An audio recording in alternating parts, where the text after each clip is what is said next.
Unmuted and hello, everyone, and welcome to the Clockwork Cantina, episode 59. How are you all doing out there? It's been a hot minute since we were here last. Hope you guys are all Uh, doing well. yeah, I hope you're having a good holidays, staying warm, staying safe. Um, Sorry, I since we're since we haven't done this in a while, I keep looking over everything to make sure I've hit all the right buttons and that we can be heard, which we can, and that we're recording, which we are. So everything is good. We're groovy. We're going. We're gravy. We're everything's hitting all the right buttons. You're good. Um. Uh. Except for my internet has decided to take a crap for a quick second, but now we're good. I think. Um. Uh. It's been a while, man. It's been a we didn't do a show last week. I had some things going on, and then this past week has been a little rough for me. But we don't want to dwell on the bad things. We want to talk about the good things, which is Yeah, today's topic is going to be something that has been such a highlight over the past many weeks, which is it Mando it's season 2. been some of the most like it's some of the best stuff that's happened this entire year. It's some of my favorite stuff. I just I can't say enough good things about this, man. I'm so excited to talk about it later today when we get to Same. it. But yeah, man, it's very exciting. We got a lot to talk about. Not only in that, but there was some there was the Disney Investor Day and the Game Awards, which happened last, after our last episode. Um, but we'll be able to talk about this time, so it'll be good. I'm excited to talk about that as well. Yeah. Yeah. We've had some game releases. Mainly Cyberpunk came out, which I'm sure we have some things to say Oh on yeah, that. indeed. Um, and just in general, catching up on the things that we've been up to over this past feels like lifetime, but I guess it's only been like a week, really, or 2 weeks, I should say. Um, time runs funny. Before we get started here, Daniel, what have you been up to this past couple weeks, my friend? Man, I mean, quite a bit. I mean, like you said, I've been playing. Well, let's start from you know the In the past. beginning. Yeah, in the beginning, in the earlier stuff, I was playing Metro Last Light on stream. Last I checked in, uh, and I've since beat that, and I have now started Cyberpunk 2077, which there's been a lot of like controversy going on with that game right now because of how it's running on the last gen systems, on the PS4 and then the Xbox, Yeah, I have some thoughts on that. and all that stuff, and that's fair, and all that stuff. But I don't have it on those systems, so I can't speak on it on that. However, I do have it on the PC, and so far I have not had any like huge issues or anything. I've had like a couple bugs here and there, like some missions are bugged and you have to like reload the game, or um things like that. And then like the only other thing that I've had also is because I've been streaming the game. So Yes. you guys will start seeing my playthrough go up on YouTube here very soon. But um I've been streaming it, and when I tried to like capture it on OBS for the first time, I was kind of having some problems with it, but I had to just mess around with like the FPS and a couple things here and there, and it fixed that. But yeah, I've been having an absolute blast playing that game. So much so that for the first time in a very long time, I did 2 streams in one day, and they were both Cyberpunk. Yeah, I So saw that. We were hanging out in voice chat and we were like, damn, Daniel's still streaming. I was like, I think he took a break in there somewhere. I yeah, bet you would come back or so something. I I was like, so Jesus. so I did my normal stream, which is earlier in the day, and then after that, ended stream, went to go eat and stuff, and then I was like, "What do I wanna do right now?" I want to play more Cyberpunk. Let's fuck it. Let's stream some more, man. So Mhm. I'm having a blast with that game, man. So from my experience, it's been there's been a couple hiccups here and there with like the bugs and stuff, but I've been having just overall a hell of a time playing that game, man. It's a lot of fun. Um, but yeah, I'm sure we'll talk about it a little bit more here when Josh speaks on it. I won't get into it too much because again, we'll talk about it when he brings it up. But going on with the rest of the stuff that I've seen or done or whatever in the past 2 weeks. Um, like I said, I beat Metro last night, moved on to Cyberpunk. I played a little bit of the Old Republic to hop on just to see like what some of the new changes were because they recently had like another update. But that's pretty much it. Uh, Play a little bit of CS:GO because whenever I want to like shoot some stuff, I want to I hop on that. Play a little bit of Phasmo. I tried the prison map finally. Um, Played some more Monster Hunter World. That's always good stuff. I gotta do more stuff in Iceborne. Watched some movies. Watched a few movies like What We Do in the Shadows, which I thought was fucking fantastic. It was such a funny Taika Waititi movie. It's so good. If you haven't seen it, definitely check that out. I rewatched Once Upon a Time in Hollywood. Fucking awesome movie. Enjoyed it even more the second time. Um, we watched that Bollywood movie Dawn, which was quite the Dawn. experience. Oh my god. Dawn, If you guys it's have so never good. watched Bollywood movies, I implore you to try them out. They are so much fun. Watch with a group because Yeah, like it they're the they're they're they're a good time if you're watching them with people for sure. Jesus. They're the best. I just every time they said Dawn, it was Dawn. the best. It was the best, dude. I loved it. Don't And then the sound design in that particular movie was the yeah. funniest thing. But anyway, I was super sleep deprived when we watched it too, which made it even funnier because it just because you get kind of crazy. You're practically drunk when you're sleep deprived. And yeah, it's just, oh my god, the exploding suitcases. Go watch it. It's on dude, Netflix, guys. yeah, It's on it is. Netflix. Go It watch is it. on. It It's is on Netflix. It's the 1970s version. I forget, 1978 or something. It's on there though. Yeah, check it out. It's a heck of a movie for sure.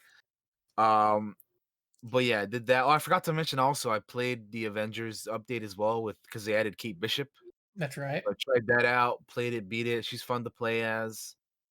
But again, I just wish there was more to do in the game because like once I beat that, I was like, all right, well, we're back to doing nothing again. Um, um, but yeah, uh, and then and apart from watching the Mandalorian, which we'll talk about, I have one last thing is which they released the Back for Blood Alpha, and I participated in that. Been playing a little bit of it. It's pretty fun. Um, it's basically like it's basically like Left 4 Dead 3 is Yeah. basically what it is. And they added like cards and stuff for it. But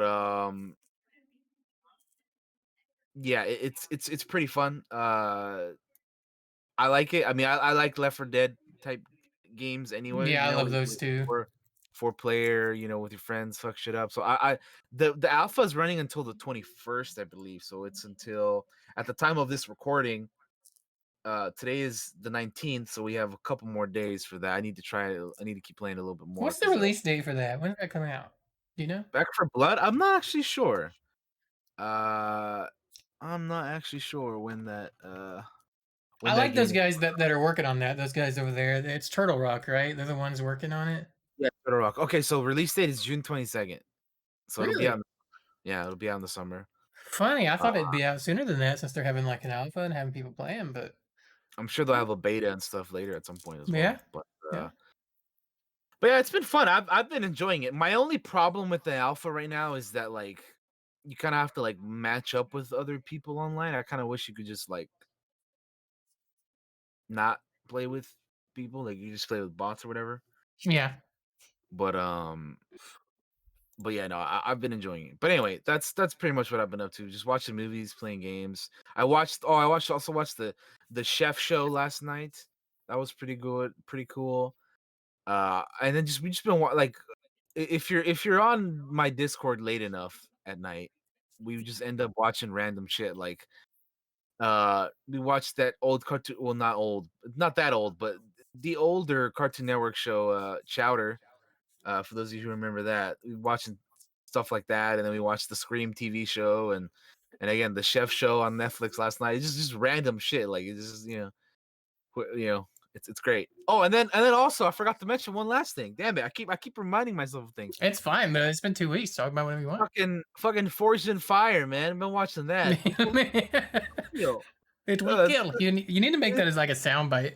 I already did. Oh, I did already you? did, dude. Fuck. I already did. Jesus. I was Damn, on way it, ahead of dude. me. The night of that, I was like, I gotta do this, and it will kill. It was so It will good. kill. Yeah. So yeah, Uh, that's pretty much it, man. I'll probably remember something later, but I don't want to take up too much time. Uh, fucking yeah, man. It's good stuff, dude. yeah, yeah. Past couple weeks, WoW stuff. The raids are out there. I missed raids all this week though, just because I've been dealing with just the stuff I usually end up having to deal with. Um, uh, Cyberpunk came out. Played a bunch of that. I had a good. I'm having a good time with it. I'm trying to do every side quest, gig, job, everything that comes along its way, and there's a There's lot of them. there's so much. I don't even know. Like, it's gonna take me a while. How many hours are you into the game? By the way, that's what I was gonna ask. Let me look. Because I'm like 20 hours into the game. I Yeah. am 41 hours and 41 minutes into the game. Okay. Um, All so right. I've been playing a lot. Yeah. um, Yeah, but you but also started before me, so yeah. that's true. Yep, that is true. Yeah. But I'm still, mostly just I've been in. I haven't. I guess it's. I've done a bit. I wish I could gauge how much of the main story I've done, but I don't think I so can gauge that. in terms of the main story, I'm in Act 2 now. Yeah, I'm still in act. I don't know what act I'm in. I'm in Act 2. I did the last story mission that I did. How do I saw you I doing met some Pan Am stuff when I looked the yeah, other day. so yeah, I was gonna say the last story stuff I did was I met Pan Am for the first time, which by Mm-hmm. the way, that lady's great. But Mm-hmm. I met her for the first time, and then we had to go get the Arasaka dude. So that's if you know what I'm talking about. I'm trying not to Mm-hmm. spoil that, but I if you know know what I'm exactly talking where about, you're at. then you know what I'm talking about. Yeah, Yeah, I've done that whole quest that line. was kind of a little bit of the last stuff that I did. Yeah, Pan Am's great. Um, Yeah, there's a lot of good stuff with her. You went Street Kid. I went I Nomad. did go Street Kid. So yeah, so your character will have more in common with her then with Yeah, that. yeah. That Like makes sense. there's Yeah. a lot of little extra things that they say because he has the my V has a history of being the nomad, a nomad like Pan Am and her group is. So Mhm. overall, I'm enjoying the game. Um, well, I guess we could just give some thoughts on it since we're both talking about it and we talked about it. And Sure. um, it's a shame that CD Projekt Red has done some of the things that they've done, not in reference to the game, but into the reference of their marketing and stuff that felt a little deceptive and kind of a little not cool with some of the other previous gen consoles. You know, I can deal with a buggy game and things like that. That's fine. You know, I haven't had a single bug that broke the whole game for me yet. You know, a reload fixes most of mine on the PC. I'm playing on PC.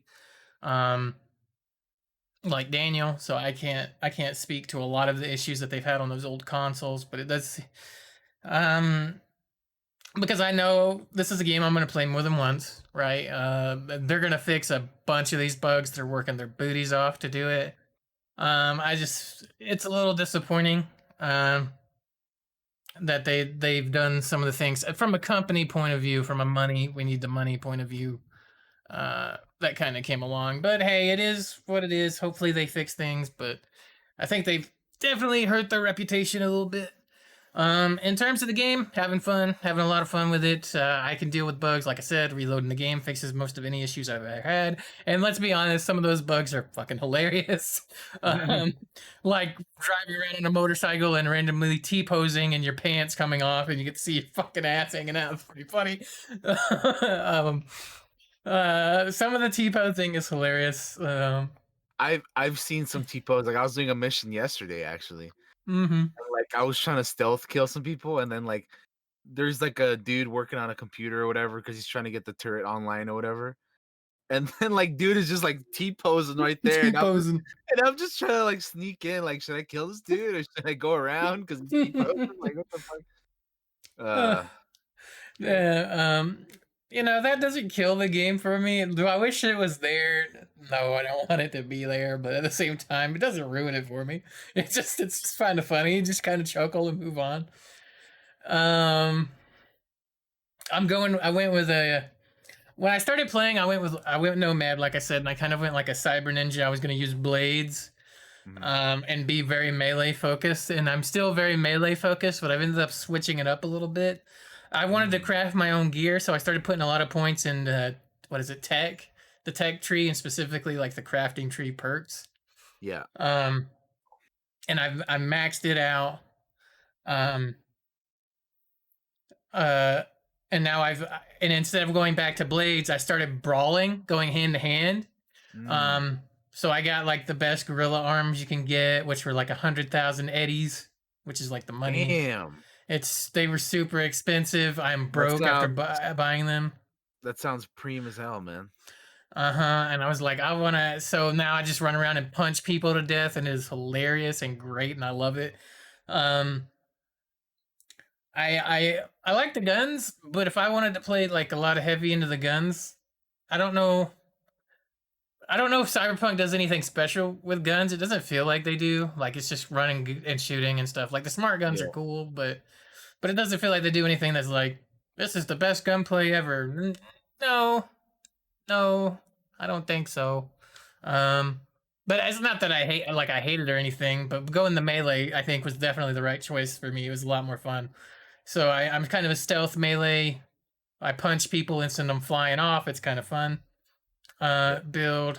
Um, but the thing that really makes the game for me is the story. The story is I'm got having a a blast with it, man. It's great. yeah. So It's got a lot of great NPC characters. It's got a lot of great writing. Keanu as Johnny Silverhand adds so honestly, I swear I've told people this truly. I think Keanu makes the game. I think without him being there, it wouldn't be nearly as good as it is. And I was telling who was I telling? I was telling Juan. He was in voice chat with me last night. We were just chatting, and he was saying something. I can't remember exactly what it was. We were talking about the game and the NPCs. He was asking me about just Keanu. Here's what he asked. He said, "Is Keanu just kind of like a bit player in the game, or does he really have a heavy influence in it?" And I was like, "Dude, he makes the game. He makes the game for me." And I don't think the game would be as good as it is without him. And I was telling him, I was like, sometimes they'll put a celebrity in a game, which we just had in Assassin's Creed, right? We had the baseball player for like a side quest. That was boy, did that dude suck. But to be fair, he was a baseball player. He wasn't an actor. But still. Um, but it was super noticeable, right? But with Keanu as Johnny Silverhand, I know it's Keanu, right? But it's Johnny Silverhand. Like, that's yeah. who I see when that character talks, um, walks, moves, any of it, anything that Johnny does, that's Johnny Silverhand. He Mhm. makes that role, um, and I care about that character, and he adds so much to the story, even in little bits when he and V are kind of going at each other a little bit at times, or like shooting the bird. Like you have an option to hang the bird to Johnny, and Johnny responds with two birds back to you. Like those Oh, moments are great. I've had that moment, and of course I gave it back to him, dude. It was great. Oh, it's so good. It I'm was like, fuck so you, good. Johnny. Fuck you, dude. Fuck Um, you, guy. Um, I loved Wow. it. They have great banner, I should say I'm playing masculine body type, and masculine voice. And in watching some of the previous gameplay trailers, I thought the male V voice was a little at times, but after playing the game as much as I have and hearing the voice, I was wrong. I was completely wrong. The voice is fine. His voice is great. I think.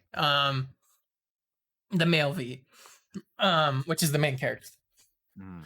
Um, Which I found it interesting that when you go to what is it? The doll place was it Clouds or whatever Cloud Yeah, or whatever. Cloud. You kind of find out his name, right? Because Yes, I wasn't expecting that either. yeah, me either. I was like, whoa, well, did they just say his I name? was like, they just Like how casually name dropped him. Like, yeah, nonchalantly and shit. Like, well, I wasn't even expecting it, dude. And I was like, wait, I hold up, wasn't what? either. Because like only fucking only certain people call me my real name or whatever. I was like, Mm-hmm. well damn, all right, Because they don't even tell you what his real name is in the character creation. It just has designation as V, like up in the corner yeah, or whatever the fuck it says. yeah. Um, So then so they that's just the casually name drop it in Clouds. Yeah, that's when that happens. And you're like, what the hell? But I yeah, was like, did I hear that right? Jeez. it's been great, man. I've been having a total blast with it. I so far I've enjoyed all of the characters, even the side characters like Co Carnage and Jesse Cox, and Yeah. those guys are fun to interact with, man, because they're funny, man. They're all great. So Um, that's I'll give them that for sure. Is that the characters are pretty strong in this the game. all the NPCs, anybody that has like a story or a quest or anything like that, are super interesting. Um, I had a moment. I'm not gonna talk about it because it obviously I don't think you've done it yet or any of, and I don't want to spoil it for anybody that comes across it. There's a moment later on in some quest lines, and I think it's a side quest. Hmm. Um, that just has a moment where the characters have just escaped just escaped from something. Um, and they're hiding out and they're just sitting there having a conversation while they wait for this to stop like hiding out and stuff, and they're just talking to each other, and it has, I don't know, it just felt real. It was such a moment that felt real, like it wasn't a video game. I could really see these people sitting there talking to each other and having these moments with each other, and it hit me in a way that was like emotional, which is weird to say. It hit me in like an emotional kind of way, like, wow, this is good, this is great, this is awesome character writing. And then that moment was over. I even tweeted about it afterwards. I was like, I just had a fucking weird moment, not weird moment, but a great moment in Cyberpunk that just hit me in a human way. Um, and when you get to it, we can talk about it because I know you're, I don't think you're there yet. Um, Probably not. I'm not sure which one. There's so many side quests, man. I don't and know. maybe when we both beat the game, we'll have a fucking spoiler cast on it or Oh something and just talk well, about for sure. After we're done with it, we're gonna have an episode on it for sure. it. Yeah. Like definitely. Um, the music's great. I have the soundtrack. Um, uh, what else is there to say, man? I look forward to seeing what they fix in the coming months. I know Yeah, you there and I should have talked be. about we want what we want to hopefully see from the multiplayer eventually when that comes. But that'll probably be a while away Yeah, while they that'll fix everything be. else. But Yeah, I was mentioning that on stream. I was like, well, it'd be nice to have a multiplayer at some point, but like it'll be definitely be at some point because like they have to fix the single player stuff for any I of just that. don't want them to do like a reverse Ghost of Tsushima, right? Like how we played Ghost of Tsushima and we're like, man, we really need multiplayer, and then they're like, nah, we're not gonna do multiplayer, and then they did multiplayer, and then Cyberpunk's like, we're gonna have some sort of multiplayer element, and then they're gonna be like, nah, we changed our minds. You know, I don't want Oh, that to happen. that would suck. Yeah. Yeah, that'd be terrible. Um, graphics wise, game runs great for me. Does it run? I assume it runs great for you as well.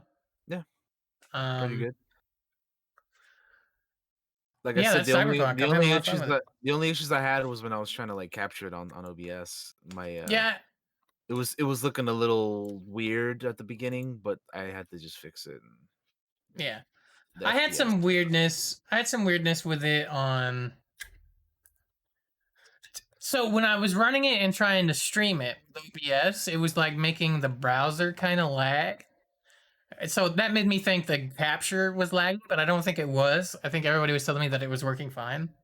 So Mm, I only captured a little bit of it, and then I was like, you know, I can't stream this game because if I do, it's gonna take me forever to complete it. So I'm just playing it off stream, and having a good time with it. I stream it when we're hanging out in Discord. I stream it to the Discord, and people that are hanging out watch it. And we talk about stuff that's happening, but that's kind of like all it is. Um,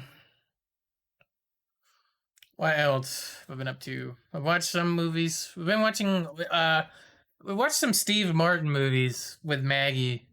Oh yeah. last week that was good, and then some Goldie Hawn movies like fucking Overboard, which I missed most of Overboard, but I've seen it before and stuff like that. Um, it's mostly just been it must have just been Cyberpunk and WoW for me. Um, I guess I'll talk about it. I've been watching. So I've been waking up really early. This is gonna sound so weird. I've been watching TV shows from like the fucking '60s, right? Um, I don't know if you've ever seen them, Daniel. They're fucking old westerns, right? Like Gunsmoke. Have you ever watched Gunsmoke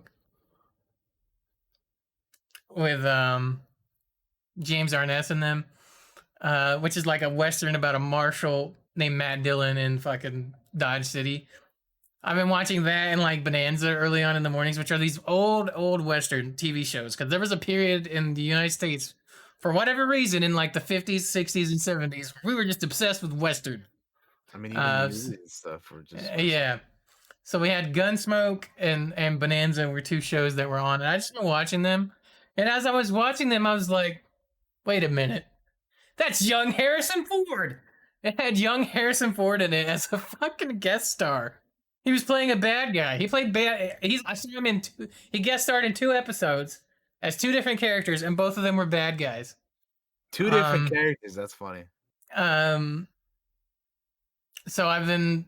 I don't know why. I just thought I'd mention it because I've been watching them, and for some reason, there's some great storytelling in some of those old ass TV shows that I've just had on randomly.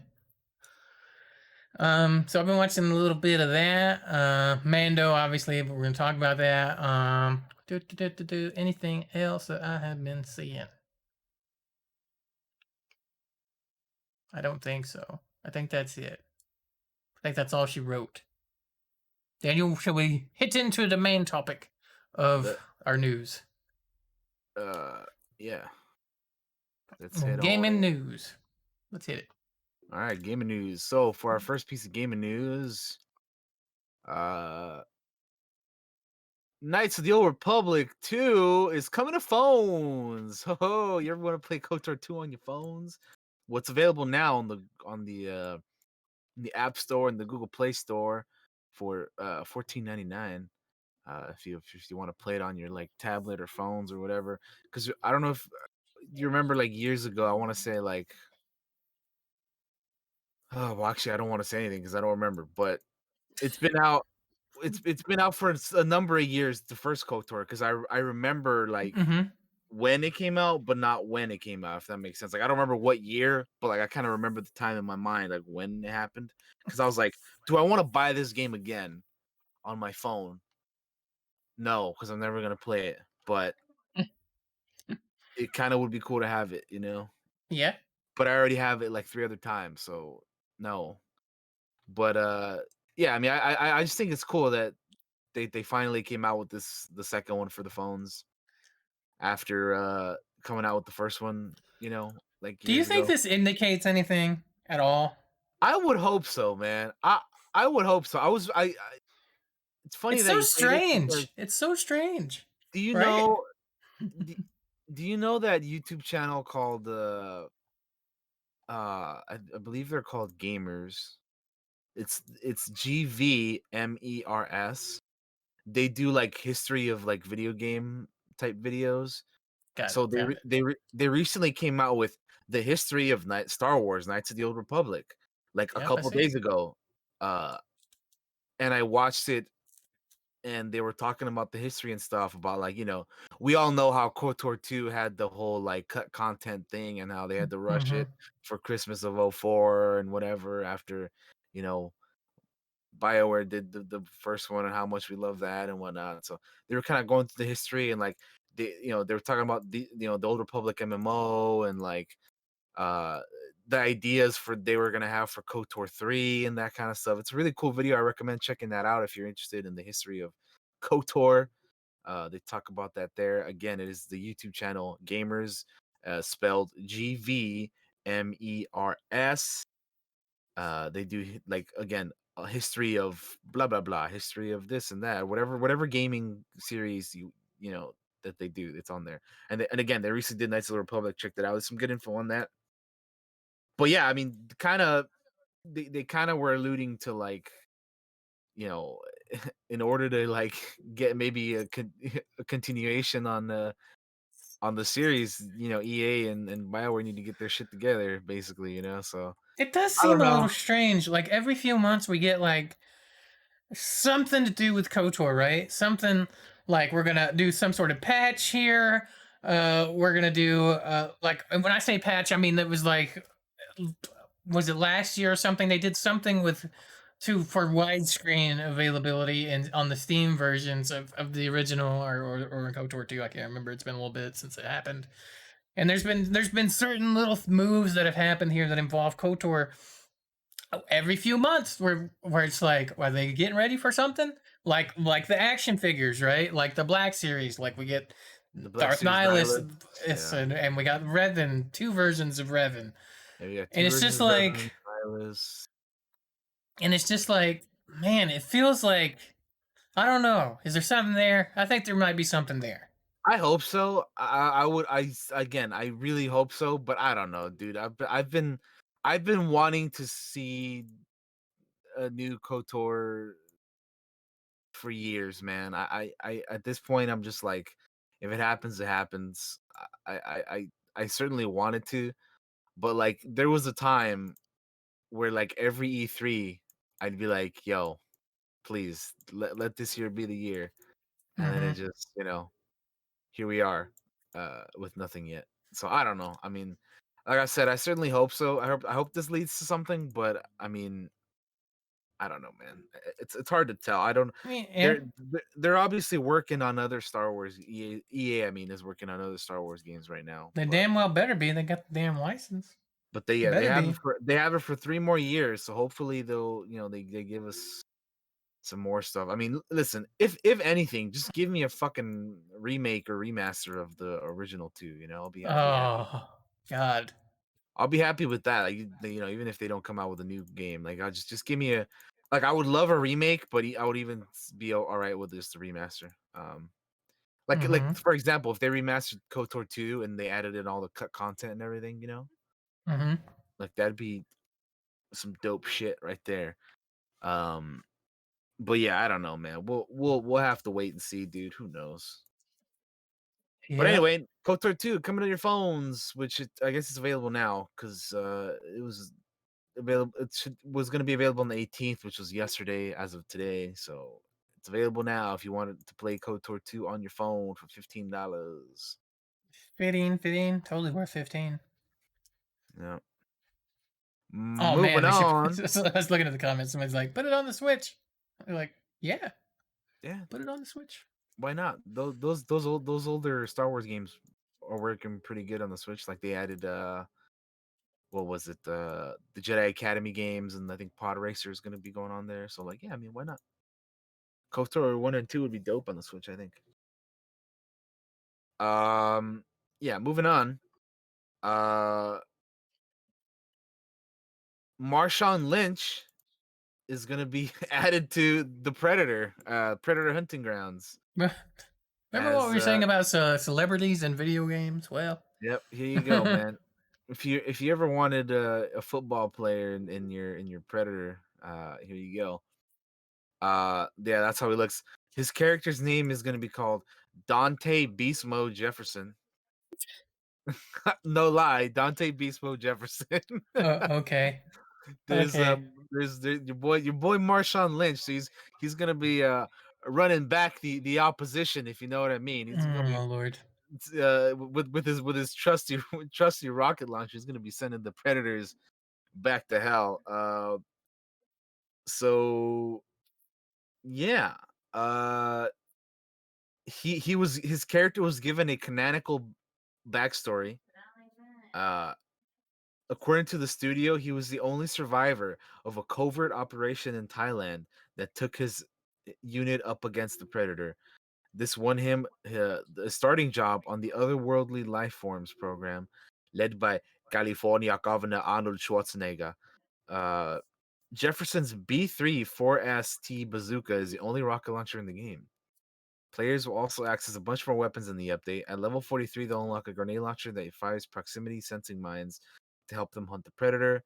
At level 80, they get an EMP mine that'll help knock out the predator's cloak and send their whole system into overload. At level 135, they get a plasma rifle whose high velocity energy bursts deal a lot of damage. So it's basically just his character will be a part of another update for the game, essentially. I don't believe it says when this update will be, but I mean, this is fine, I guess. I mean, them adding this Marshawn Lynch as a character. I mean, I don't really, whatever. It's It's just fine. funny. Yeah, yeah. Like Josh was mentioning earlier, it's just funny, like them adding uh Cody Bellinger to Assassin's Creed. But anyway, All the sports stars in video games. yeah, man, put them all in there as whatever character you want to call them. Moving on Sorry. from that, the Prince of Persia remake has been delayed to March. Uh, so it was announced back in September, and it has now been postponed to March 18th, 2021. They originally had plans to release it next month in January. Uh, but Ubisoft Pune or Pune, I'm not sure how you say that, Pune, said that 2020 has been a year like no other. Uh, to announce the delay, we believe this is the right call to ensure we will deliver the game you will enjoy. They put out a tweet with the message. Yeah, basically, just to summarize it, that yeah, they're excited to do it again, but they're pushing it back to March 2021. Uh, Hmm. I'll be just like honest. When they announced it, it did not look good. That is I not me trying to be mean to that studio. I no, understand they're a smaller studio and stuff like that. It looked yeah, a little rough. no, I agree with you. I was like, what? I mean, again, yeah, not to be mean, but like, I don't know. I expecting it to look better. So hopefully, maybe with this extra time they have, they'll make it look better. But I don't know. It's only 2 months. Who knows? Yeah, Um, I but don't yeah. know. Uh, Telltale Games uh updates put out an update about some things going on with them.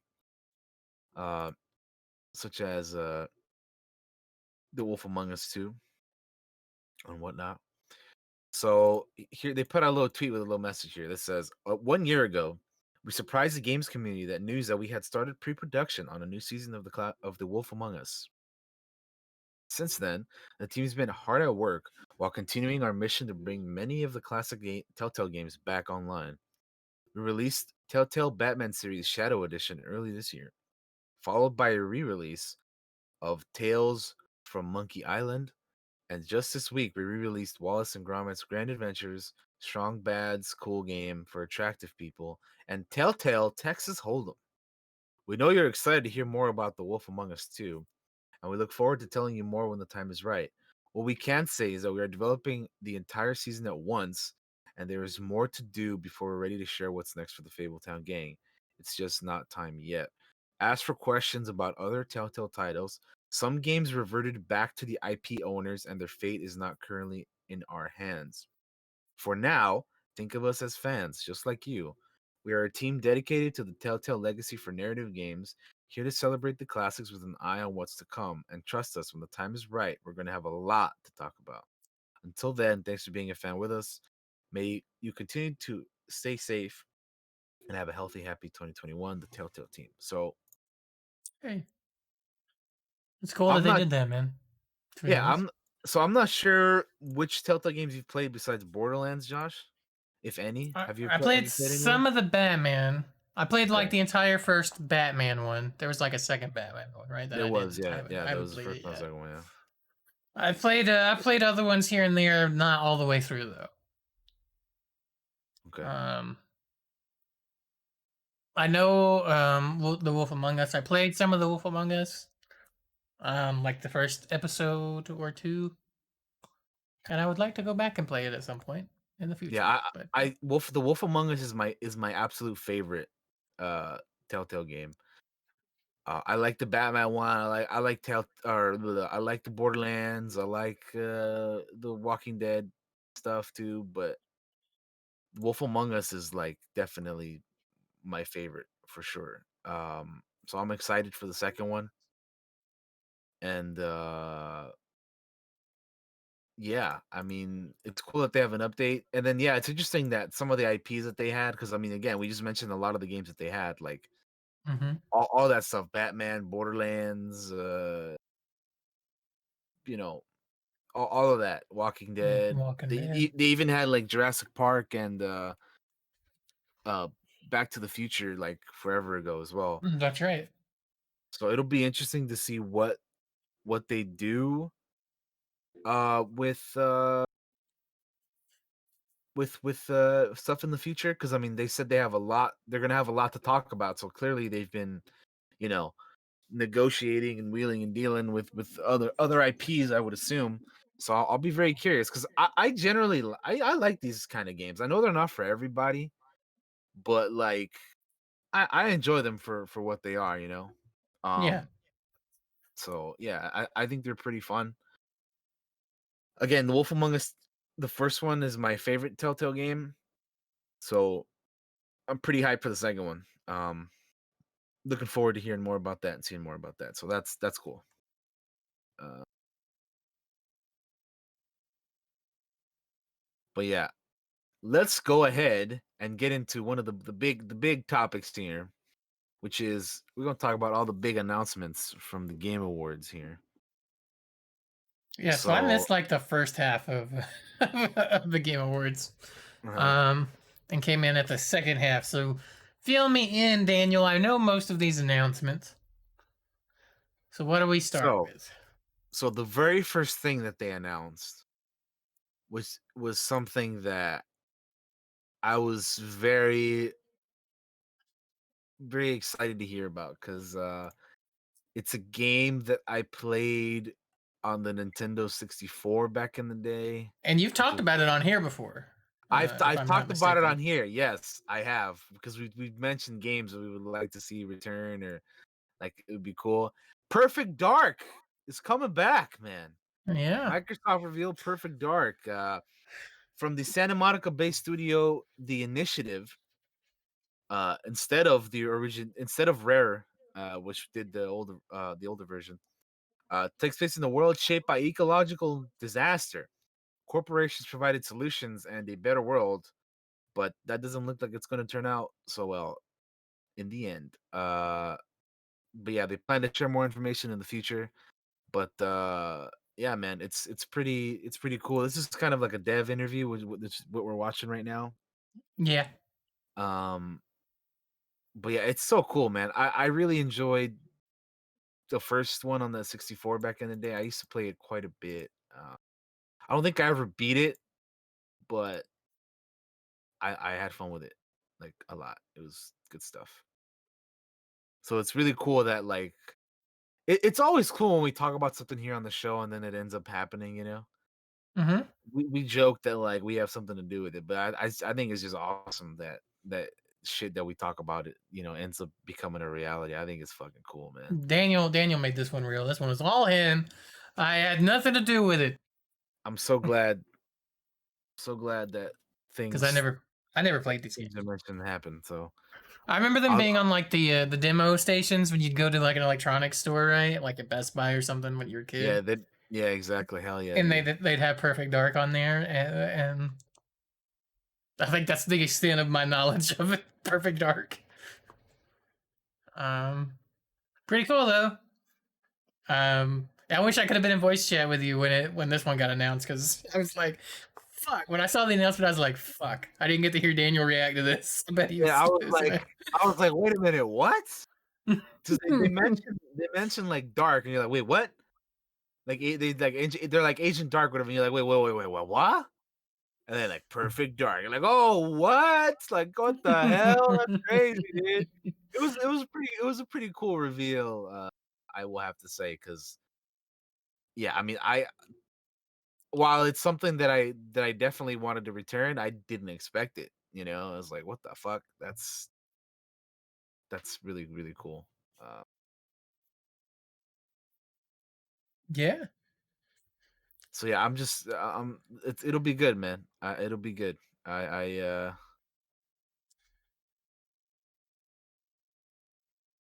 it'll be good to see this come back. I'm definitely interested in hearing more about it when the time is right. But yeah, moving on to the next thing. Sephiroth is coming to Smash Bros. Or is on Smash. Yeah. Another sword boy for you Yeah, another guys. one, right? Another.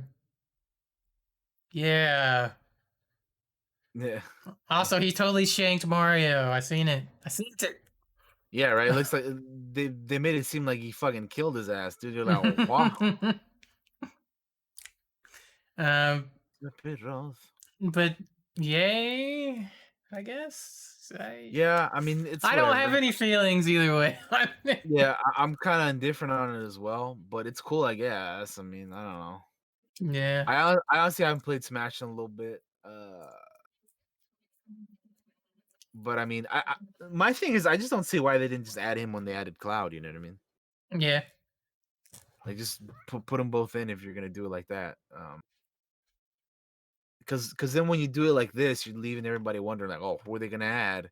I wonder if it's gonna be this or that, or well, it can't be another sword person, right? No, you're wrong. It is another sword person.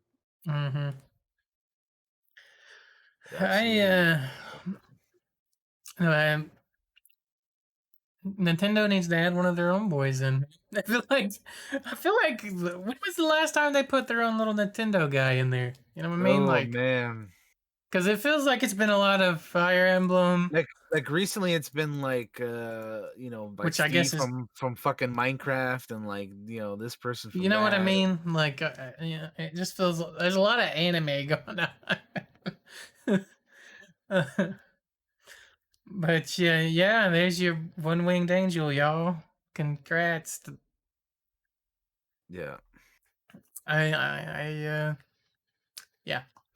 I think this is a part of the continued battle pass or fighter pass, the second one, because there was a like first one which I got that one, you and shank then there's Mario. the second one which is I think currently in progress right now. I haven't gotten it. I don't know if I will, but they're releasing more and more characters. But yeah, I don't. Yeah, at this point, I don't know who do you even continue to add? Like they just I would like to know the process of how they decide who's gonna be coming into the game, and Same.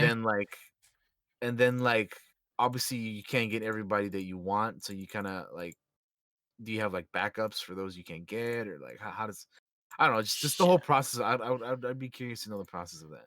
I don't know. That's all. Put James Bond in here. Goldeneye version. Golden. Put Goldeneye James Bond. Do it. Well, you know who's not coming to Smash Bros. Though Uh huh. is your boy Master Chief because he's going to Fortnite instead. Master Chef. Oh Yep. man. Halo is coming to Fortnite before it comes with the Xbox Series X. Let Uh, me get so excited. the, so they added him and I think the red versus blue guys onto the game if I'm not mistaken. Hey guys, the most Uh, overrated character from the most overrated game into another overrated game. Fuck me, this game's everything about this is stupid. Josh loves it, right? Josh Oh, loves it, right? let me You tell can you, I'm tell. eating it up with a He's spoon. he's excited for his nephew to play this. Master Chef. Yep, Master Chef. If Uh, you've watched this long enough, you know I hate Halo. I don't hate it, but I think it's overrated. moving on from that, BioWare showed a brief Dragon Age 4 cinematic. Uh, Did you watch this? I watched it when they like aired it on during the actual Game Awards. But I mean, I don't know. I don't get the context of anything because I haven't played any Yeah. of the Dragon Age games, so I don't know what the hell's going on. So it wasn't a dev talk, which is what I thought it was going to be. It is a little bit of a tease thing. that tells you pretty much nothing. And it came on the news of heels of the news of those guys leaving and some of those guys coming back. Some different set of writers and such, designers and such. And there were people that were very wanted more on Twitter, and I was just like, "Bruh, you lucky you got this. I wasn't even expecting this." To be honest with you, and to be honest with you, oh God, how do I explain this? I'm very cautious. You're Very cautiously optimistic. cautious. Is that what it is? I could see this game getting canceled if you want to know the truth. The Ooh. cold, hard truth. I know there's Dragon Age fans out there, and please let me get on a screen that's not super white so I don't look super bright. Um, please, when I tell you this, Dragon Age fans, that I am one of you. I was one of you. I love Dragon Age. Even Inquisition, I love it. But fuck, has BioWare dropped the ball so goddamn much lately that I don't know what to say. I I I want you to be excited because I love people being excited over things, but I really, really think you all need to temper your expectations like I have tempered my expectations, not just for this, but for the other announcement that they have at the end of the show that we can talk about later. Yeah. When it comes to BioWare. We'll get there when we get there. But yeah, I get what you're saying. And for me, having not played any of the Dragon Age games or any of those, we'll get there when we get there. Having not played any of the Dragon Age games, I just looking at this, it looks pretty neat. You know, it looks interesting. Mm-hmm. I recently bought Dragon Age Inquisition because it was on sale on Steam. I got the what the hell was it? I think it's like the Game of the Year edition or whatever the fuck. The Yeah, one that it's got comes. all the DLCs. I got it for like $10 on Steam because it was on sale. So I was like, well, I think I'll enjoy this game. So I think it'll be worth $10. They're fun.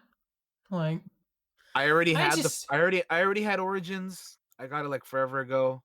I got unfortunately I got Dragon Age 2 on Origin before they added it on Steam. So now I kind of have the first one and the third one on Steam and the second one on Origin. So that kind of sucks. Uh, but I have all three of the games now. I'll be doing a series run of it sometime next year. But yeah, I mean, just based off of that little thing that they showed, I thought it looked pretty neat, interesting. I don't know what's going on because I don't know any of the characters or anything. But I'm intrigued. the last Uh, thing I want to say is prove yeah, me wrong. Prove me wrong. Please, I want you to. I want to be proved wrong. I want it to be the greatest thing there's ever been, that ever was, ever will be. I want that old flavor. But I hate to see everybody get super excited and then be super disappointed. no, yeah, I understand. So yeah, that's just that's just me. Like I don't know I don't know a whole lot about it. So other than it looks intriguing. So yeah. Um yeah, we can move on to the next thing. Uh so next up, oh well, never mind. We'll talk about it because it's next. Oh yeah, Mass I Effect didn't realize it will was next. will continue because we got a sneak peek at a new chapter of Mass Effect. So again, having not played the original trilogy of Mass Effect, I mean, there wasn't really anything to go off of on here other than here's a character that people know that I don't know that's returning apparently, I guess. Yeah. From what I know, this is supposed to be after the original trilogy and not connected to Andromeda, which Andromeda, for those of you who don't know, is the only Mass Effect game that I've played. Um, because I picked it up on sale one time when it was like $6 or something. So I was like, what's the harm? You know, like, I'll play it. I'll check it out. And I had fun with it. I know that there's people out there who didn't or don't like it or whatever. I mean, I don't care about any of that because I had fun with it. But yeah, I don't really have anything to go off of in this teaser because it's just floating through space, going into a planet, and then seeing this lady that I don't know. So for me, You'll just understand all of it when you play the three games, is what's funny about this trailer. yeah, I'm sure I will. But right now, I'm just like, it doesn't. I don't know, dude. I can't really. I have nothing. I'm So I would yeah, let Josh So speaking I'm of the not gonna main. say anything because obviously I want Daniel to play the game, and I'm not gonna spoil anything from that Yeah. or anything. But what I will say is I'm kind of disappointed that we're going back here. Mm. I'm gonna say that I'm kind of disappointed that we're going back.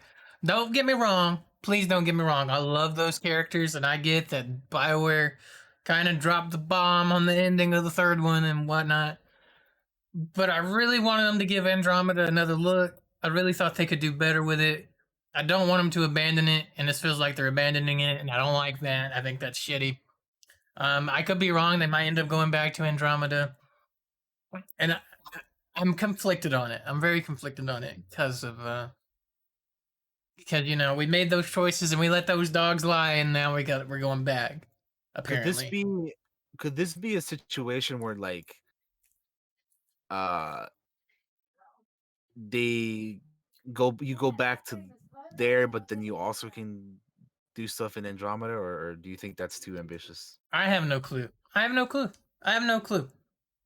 I don't even know if they have a clue, to be honest with you. I this could be another one of those things like they threw together a quick trailer. How much have Yeah. they really worked on it? I mean, really. Yeah, Um, well, I mean, because like we saw at the end of that Dragon Age 4 thing that they just said Dragon Age and even have a fucking subtitle for it, it's just Dragon Age. same for that. And then for the Mass Effect one, it's just Mass Effect will continue. It's like, okay. Thanks. What's that mean?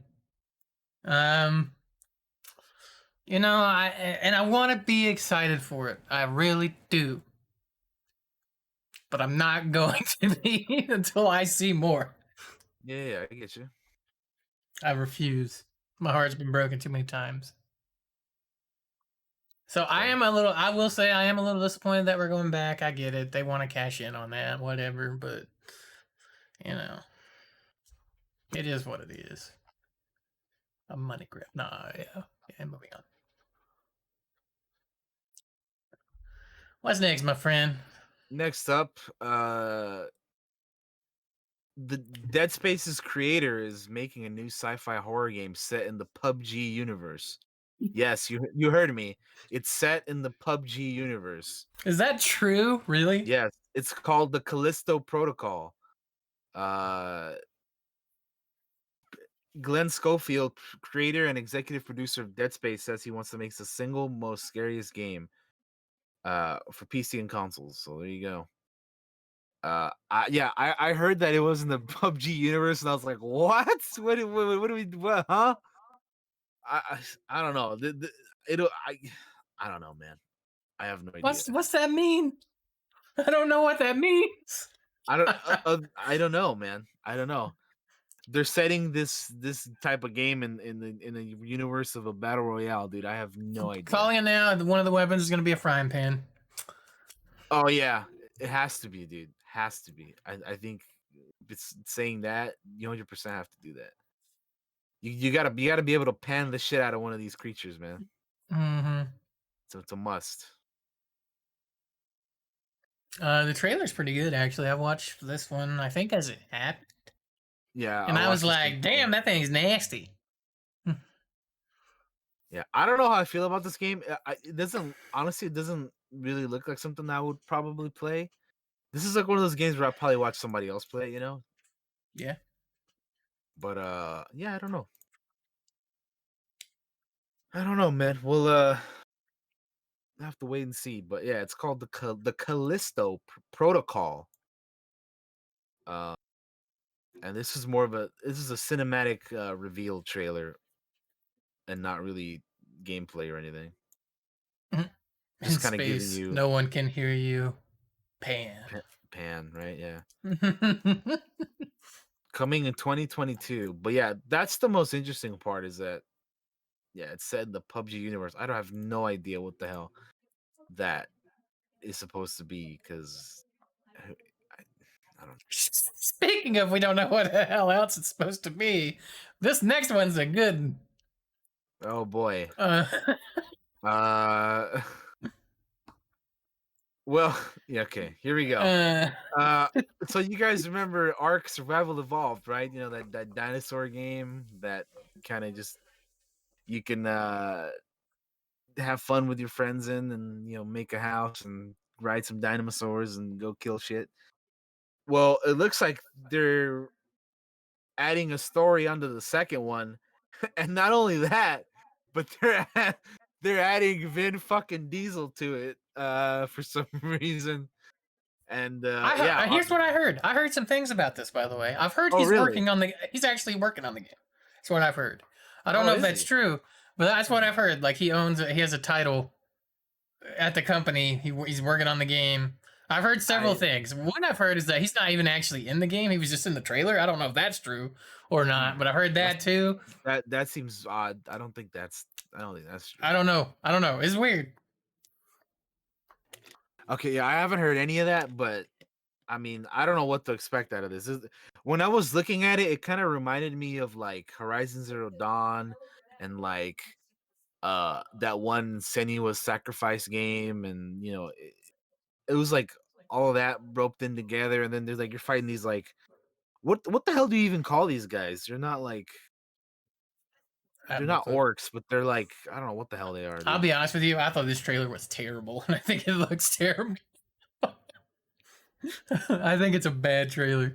So you're fighting these guys, and then there's like dinosaurs and shit. I'm like, I don't know what the hell's going on in this, man. I was so confused watching this. Uh, There's the like dinosaur. I was like random Vin Diesel, and then you get to the end of the trailer and it's like Arc 2, and you're like, what? It was just so weird. It was before so weird. before they showed that, I kind of suspected that it could be art because I was in voice chat with Maj. We were kind of like joking around with it, like talking shit or whatever, I as think we I was in do. there with you guys when this was happening. And then we were just Uh, like, huh? Like we were joking about it, like, oh, maybe it's Arc 2 or whatever, like jokingly, but like never thinking that would be the real case, you know? It's like, what the hell?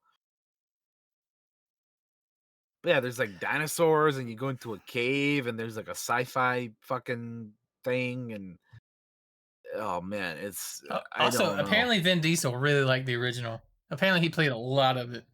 As you know, Vin, he's a fucking gamer like us. I mean, Um, it makes sense. Arc is a pretty can be a pretty fun game. yeah.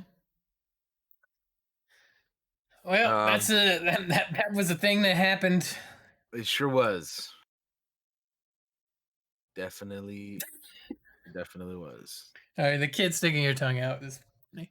That was just so weird. I was like, what? That's it's a head scratcher.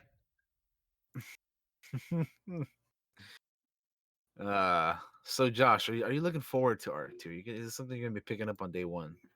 You know, if we all play it together, probably actually, to be honest. Even though I think it's fucking weird, it's fucking weird AF. But you know, if we're playing it all together, I play weird shit. Like whatever. uh, The I, trailer's just weird. They also I announced like just an animated series and shit. So it's yeah, they like, did, yeah. Which has a heck of a cast, by the way. yeah, But crazy. so yeah, go check that out if you're interested in that, because that seems like it's gonna be pretty cool. But yeah, I don't know. I'm just interested. I'm just kind of curious to see what kind of game this is gonna be. Like, is it gonna be like the first one, or like, because what this little trailer that we just saw, cinematic thing, looks nothing like the first game. You know. So people, I don't know, man. people were like, "How much money did fucking Ark make?" They have fucking Vin Diesel. They got an animated thing with like a crazy cast, and it's just like apparently it made all the money to warrant a Vin Diesel sequel. Anyway, moving Oh on. my god, Vin Diesel logged over 1,000 hours in Ark. Mm, Wow, according to this post. that's something yeah, I didn't even know. I don't I even have didn't that much. I don't yeah, I don't definitely don't. As I was saying, moving on. Yeah. Uh, Open Roads is a game about a mom and a daughter searching for the truth of the daughter's or of the grandmother uh, who whose past apparently includes a mysterious man, a burglar ring, and a lost fortune. It's gonna be like a road trip kind of game. And this is made from or this game is from the studio of the same people that made Tacoma and Gone Home. I've only played Gone Home of those two. I have Tacoma. I need to just play it at some point. But yeah, I don't usually play these types of games, to be honest. Not that I wouldn't, just that they've never really. I don't either, but I have played Gone Home, which I thought was pretty cool. And then I have Tacoma, like I said, so I just need to play it. And Tacoma seems interesting, but yeah, yeah, I'm with you though. I don't really, these aren't really like my kind of game per se, but This is a I'll game like I'd watch Zeke play, right? Like instead of me playing it, I just watch somebody else. yeah, yeah, Uh, yeah. And I'll be honest, I don't know if this particular game is gonna be for me either, but Same. I don't know. I don't Open know. roads. The story, the premise here that we have does sound pretty intriguing, though. I will say that. Yeah, if anything, though, yeah, like you said, I'll probably just watch somebody play it if I'm interested enough. But yeah. Uh, we have a couple other games here, like Season and Road 96. Road Uh, 96 was one I was kind of like. I was actually kind of interested in it, just because it seemed kind of trippy. mhm. Um, which I guess it is. It's like this kind of mystery type deal where you're trying to escape like wherever you're at. Also, it's burger time. Um, Definitely Burger uh, Time. and it's from people that made like Valiant Hearts and those games. That type of game. Yeah, I Uh, fucking love Valiant Hearts. That game's great. I don't know. Something about this just seemed kind of cool to me. Something about it interested me. I don't know what. Maybe it's just like the insane characters or looking thing, or I don't know. Something about it kind of appealed to me. Yeah, It I kind mean, of makes me. It made me think of Telltale too, I guess, a little bit, and some for some I could reason. see that. Yeah, I could see that. So this might be something I check out, or maybe another one of those things that I'll watch Zeke play because it definitely seems like one I he'd was play. gonna say this looks like probably something I'd watch somebody play just because I'm like I'm curious enough to watch it, but I don't know if I'm like super interested enough to play it myself. Yeah, So I'll probably, if anything, I'll probably just watch somebody uh play it. But it looks neat. yeah. Uh, Here you go. Back for Blood. They has some gameplay trailer, The original Left 4 Dead studio Turok showed off its new zombie game, Back for Blood. which Daniel has Uh, now gotten to try out a little yeah, bit. I've actually played this now, and yeah, it basically it is a modern uh Left 4 Dead. Like they've added things like the card system and I hope they had mods. I hope they had modding so you can be fucking stormtroopers and oh shit again. dude, yes, yeah, dude, that's something that I didn't even think about, but yeah, I So we hope can be raptors or some shit too. because I love using mods on Left 4 Dead 2, and it's awesome, man. It's a good time. Here's hoping. Yeah, so I have fun with this game. The guns feel pretty good. Like there's not like a crazy amount of Patron, recoil or patron, anything patron. from the stuff that I've used.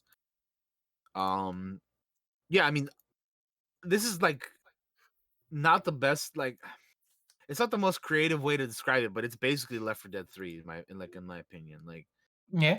it's just a modern take on the Left 4 Dead games made by the same people. They give you like another four characters you can choose from. Um, Again, they to mix it up, they kind of they made it like uh bigger, crazier zombies and yeah, I mean basically it's just more and bigger, if that makes Mm-hmm. sense. It's just a bigger and better version of Left 4 It Dead. So looks actually really pretty too, at least from this gameplay yeah. that they're showing. And dude, and that fuck that ogre, that big guy, dude, he's an Mm-hmm. asshole, dude. When you fight that dude, he's got like a health bar, and like you can't kill him all in one go because like after you take a certain amount of health away, he like runs away like a bitch, and then you gotta fight him again later. Oh god, he grabbed him. But yeah, oh yeah, he can do that. I've seen him grab a teammate of mine when I was playing, and it's yeah, it's crazy. That dude will definitely reach in and you know he'll reach the hand in the cookie jar, and if you're standing in there, then you're gonna be taken away. So if you die in this, do they rescue you like Left 4 Dead 2? Like, would they Yeah, can they find you again? yeah, Gotcha. yeah. You're like stuck on the wall, and they have to like free you or whatever. Oh, cool. Gotcha. Yeah. Back So for blood. again, it's literally Left 4 Dead 3. Like and like it's that's basically what it is, just bigger and better. So when I was watching the Game Awards stuff later after it already aired, I was Mhm. watching it and I was like, "Oh, here's Left 4 Dead 3, 4, 5, 6, and 7 because they announced a lot of games that were just like it." But this one is the true fucking one because it came from the guys that made it. So they made Left 4 Dead.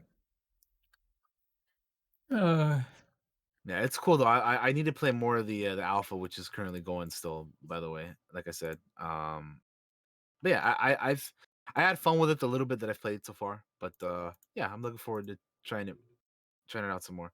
yeah, I know Left 4 Dead is like are kind of when we have nothing else to do and we just want to chill out, fucking play some Left 4 Dead and just go around and shoot shit. So Hell be yeah, good to have man! another one of those in the back pocket.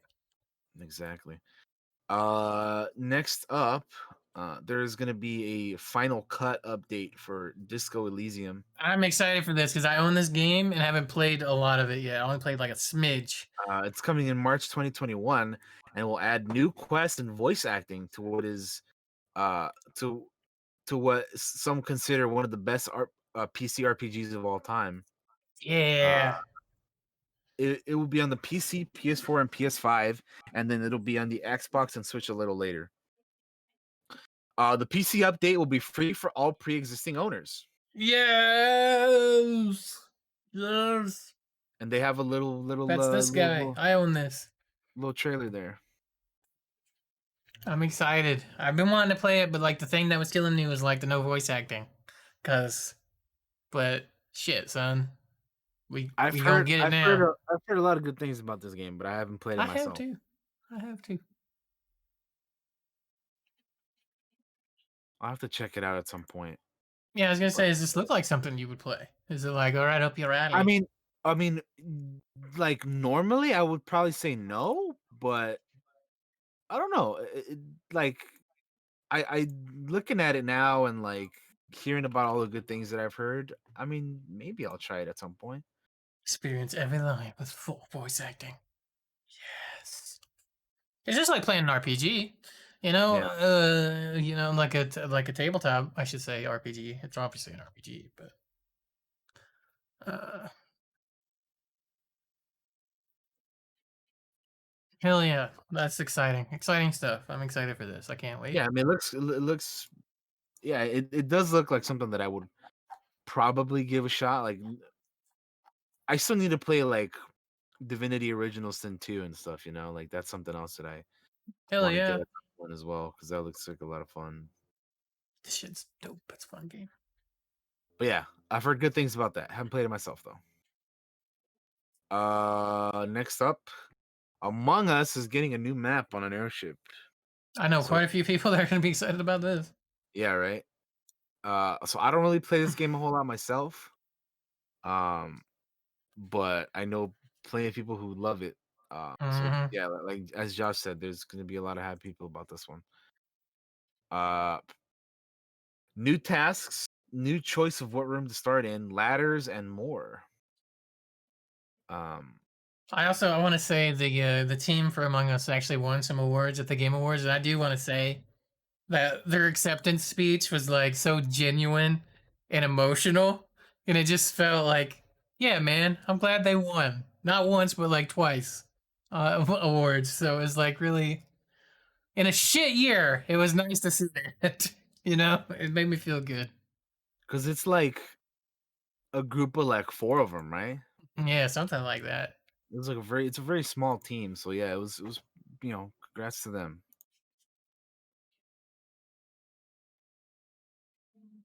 Um, What's yeah. So next? so March or I said March, early 2021. I don't know when. It doesn't say when, other than early Gotcha. 2021. For the release date. Next up, there's a new Evil Dead game coming out next year. What you mean, Left 4 Uh, Dead 4?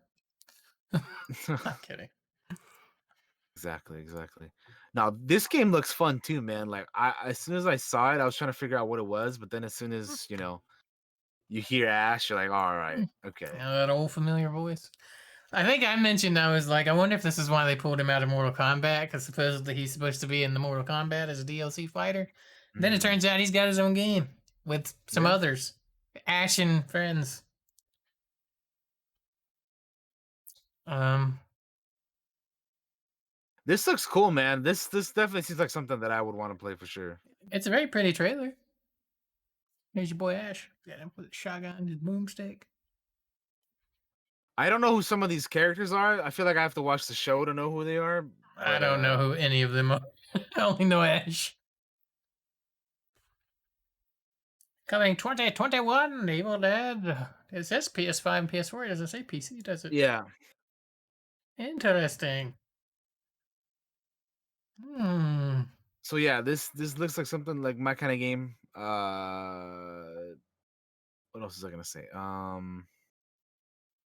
Yeah, it looks cool. I'm all about zombie killing games like that.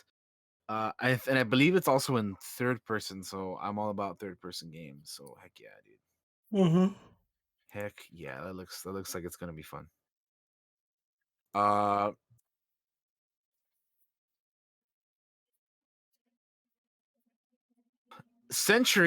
Age of Ashes is a dragon combat game. Uh, another this looks like another cinematic announcement type deal. I think they have some gameplay in there. Yeah, they do It have made me. gameplay in there as well. It made me think of Panzer Dragoon. You remember Panzer Dragoon back in the day? Fucking old ass game. I guess nowadays. Look at that. Looks just like it to me. This is like a multiplayer game, right? Is what I read. Yeah, Where they like, multiplayer dogfight style combat. Yeah, it's squadrons but dragons. dragons. Yeah, Panzer Dragoon squadrons. Yeah, It's how to train your Century dragon. Give me the Age of big fat Ashes, dragon. February 2021. So that's you can sign up for the Real beta damn on. soon. You can sign up for the beta on Steam. There you go. Well, that's the thing. Probably won't play that, but Nope. uh, I mean, it looks cool. All right, You can here's a go. game that I was pretty interested by the first time that I saw it. Mm-hmm. When we saw it, I think last year at the Game Awards is when they announced it, right? I have I no want I clue. want to say, but anyway, the Groundhog-esque sci-fi horror game, Returnal, is coming out in March, and It returned to the Game Awards. we have a gameplay trailer which was shown here at these Game Awards. It looks interesting. Like normally, I don't know. I feel like normally something about this kind of reminds me of like like a a Dark Souls kind of s game, which aren't really my kind of games. Yeah. No, no, you know what it reminds me? It reminds me of like Remnant from Ashes, because that's kind of Yeah. like a Dark Souls but with guns kind of thing. So it kind of reminds me of that, especially with all the like dying and returning, so to I don't. speak. Because I don't know if this one Returnal, really appeals to. I'll probably watch somebody play this. I'm intrigued by it a little bit, but I have to see a little bit more I'll to watch decide. Daniel play it. Daniel, you play it. I probably will, but I need to see a little bit more. I am intrigued and interested though. Yeah. March 19th. March 19th. So there you go. Cool. There you go. It's a PS5 exclusive game. I don't have a PS5 yet, so I don't know. It might be a little bit. Oh, It might be a little bit before I play that one. I didn't realize that. Anyway, you know what though? Super Meat Boy Forever is coming out here pretty soon, right? Super Meat Boy. I played this. It's fucking. I played the original Super Uh, Meat Boy. It's fucking hard, and I'm not good at those games, and I don't even know why I played it. it'll be out on the. It'll be out in the Epic Game Store on Wednesday. This upcoming Wednesday. So if you want to get your Super Meat Boy on, there you go. The new one's coming out here in a couple days or several days, I should say. Super Meat Boy forever. Yeah, this is definitely not my kind of game. But I've heard of the first one. But yeah, no, this is just not. I was just gonna be straight up. This is not my kind of game. So I definitely personally will not be checking it out. But good for the people who are like, excited for that. Uh, all right. Season 3 of Fall Guys is out already. It's a winter event type thing. It's been out for I think since Tuesday of this week. I played it a little bit. For me personally, uh, looking at the battle pass, I'm not like super excited for some of the stuff that's in there. I just want the crowns. But the new maps or the new stages or whatever are kind of neat. I only played it like that one day though, so I have to like play it a little bit more. But yeah, it's pretty interesting. I mean, with the whole winter event, the little penguin dudes look pretty cool.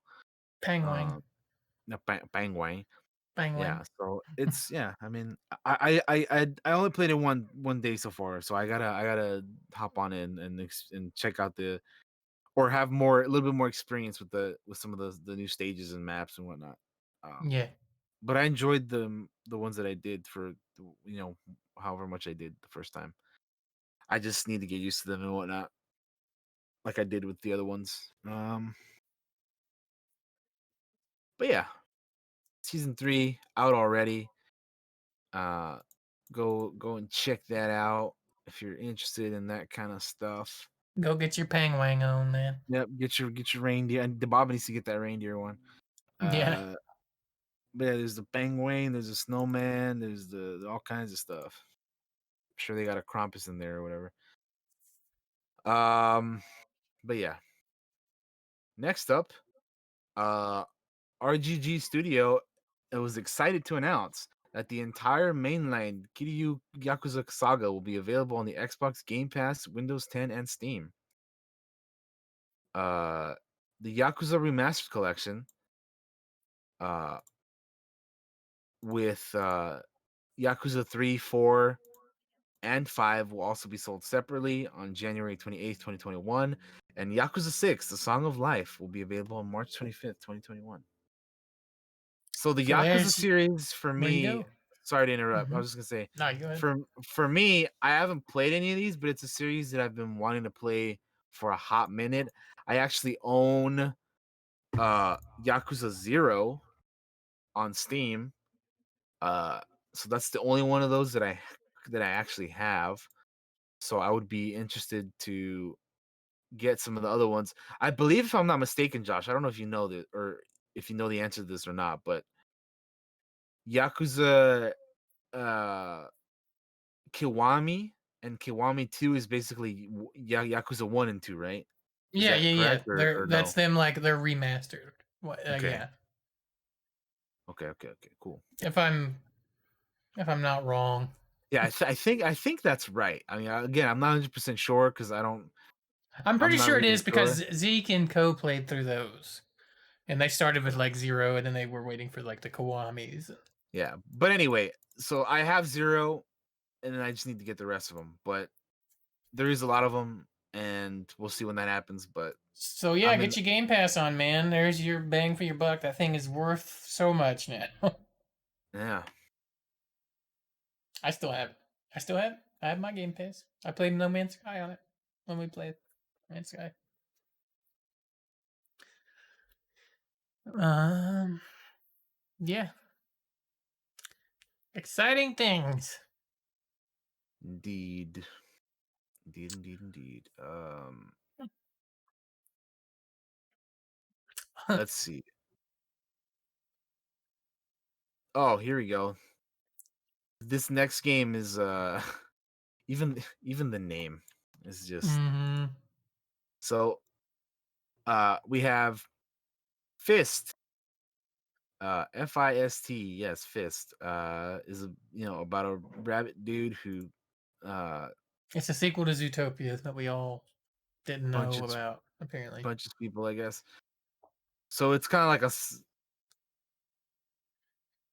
It looks steampunky.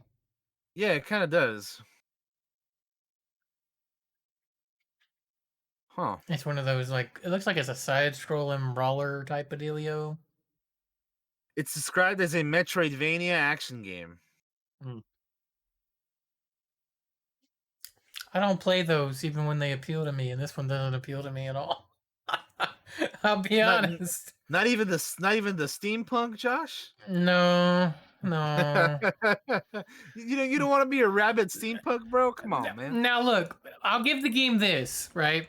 As I'm looking here and we're flashing through all these different areas that he's fighting through, it Yeah. looks cool. The backgrounds look great, but these types of games aren't for me. And then also, I don't want to be a fucking furry rabbit that punches things. Okay, like it doesn't like that.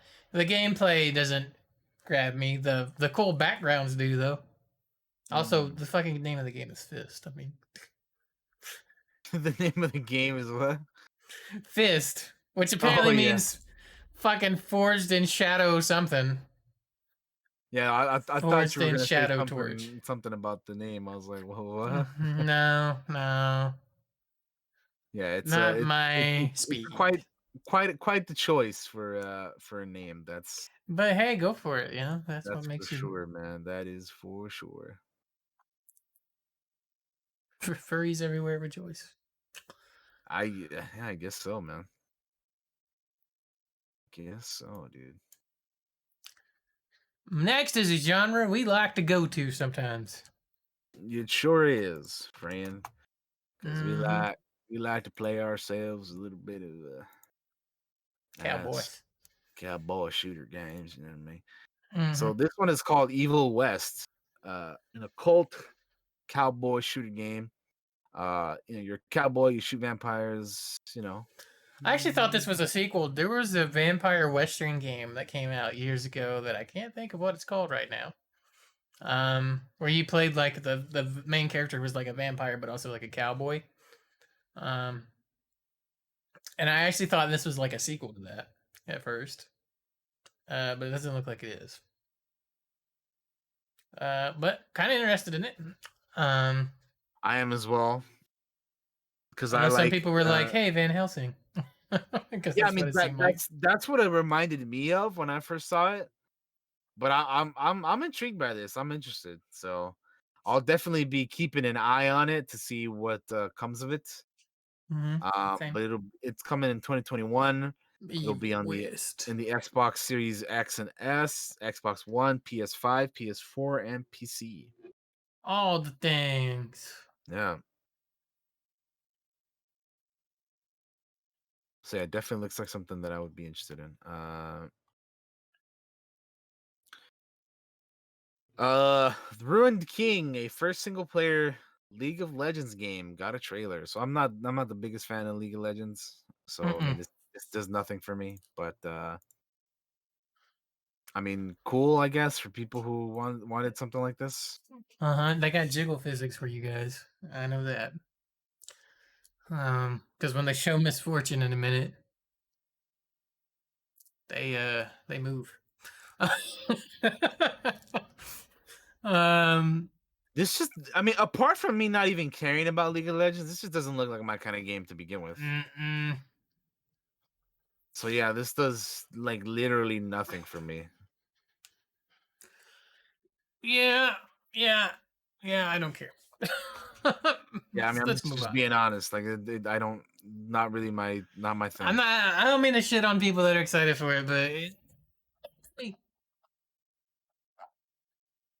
not for me. But it's coming to consoles and PC next year. So if that's something you're interested in, check that out. Elder Scrolls Online is headed to Oblivion. Um, Which was like my first really Elder Scrolls game was the which is the fourth, setting which of is the four fourth game. game. Yeah, Um, it's a nice little cinematic trailer. Uh, yeah, have what Elder Scroll games? Have you played any of them, Daniel, or no? I have not played any of them. The Elder Scrolls is just one of those series that I have just missed because I haven't really played any. Gotcha. I think each time there was a new game that came out, I was just busy playing other stuff, you know. Hmm. So I've never like gotten into it. And then now like I'll just be honest, I probably wouldn't be able to play some of the older games just because they're so old. Yeah, I grew up with Uh, Oblivion, so it was like, and it had Sean Bean in it. like even Skyrim, I'm like, do I want to play that? Like, just like I probably I thought about it, but ultimately I'm just like, I'll just wait for the new one, like You're whenever the that comes reason, Daniel, they keep re-releasing that game. They're out. I like, guess. there's this dude, he hosts a podcast with this fat dude, and he's like, he's never played Elder Scrolls. We Well, gotta well, get it to him somehow. they Keep releasing they need to give up on that because I don't think I'm gonna be playing Skyrim, man. it. You are their sole reason, Daniel. Nah, man. I mean, once they said it was available for the Samsung fridge, I'm like, all right, dude, that's you've gone a little too far. Like, you need to stop and think. Like, it's not a matter of could we, it's a matter of should you, and you probably shouldn't. It's like it's enough. Man, you know what's gonna happen next? They're gonna put it on a chocolate and throw it at you It's like somehow. what is more levels of milking, dude? Is it like them with Skyrim or is it GTA with 5, dude, or Rockstar with GTA 5? It's like, come on, I man. don't know. It's like, stop it, Bethesda's man. tried their milking. They did it with 76, and you see what a mess that is. Yeah, well, I mean, they're trying to fix that, but I unfortunately I don't know if at this point if that game is fixable anymore. Like I'll still probably play it from time to time, but like I don't know, man. I don't know. Warframe Unreal Tournament is getting a weapon bundle coming. Yeah, yeah. So there's a weapon bundle from Unreal Tournament coming to Warframe. That's what I meant to say. If you play it on the Epic Game Store. Yeah. Speaking of the Epic Game Store, make sure to grab your free games on there every day for like a week. Today's free game, by the way, if you're watching this live. If you're not watching live, then I'm sorry, but this won't be available to you anymore. But The Long Dark is today's game, so pick it up. Yeah, get it. Even And I if you think hate the Epic Game Store, Fortnite has paid for you to be able to play these games. Go get.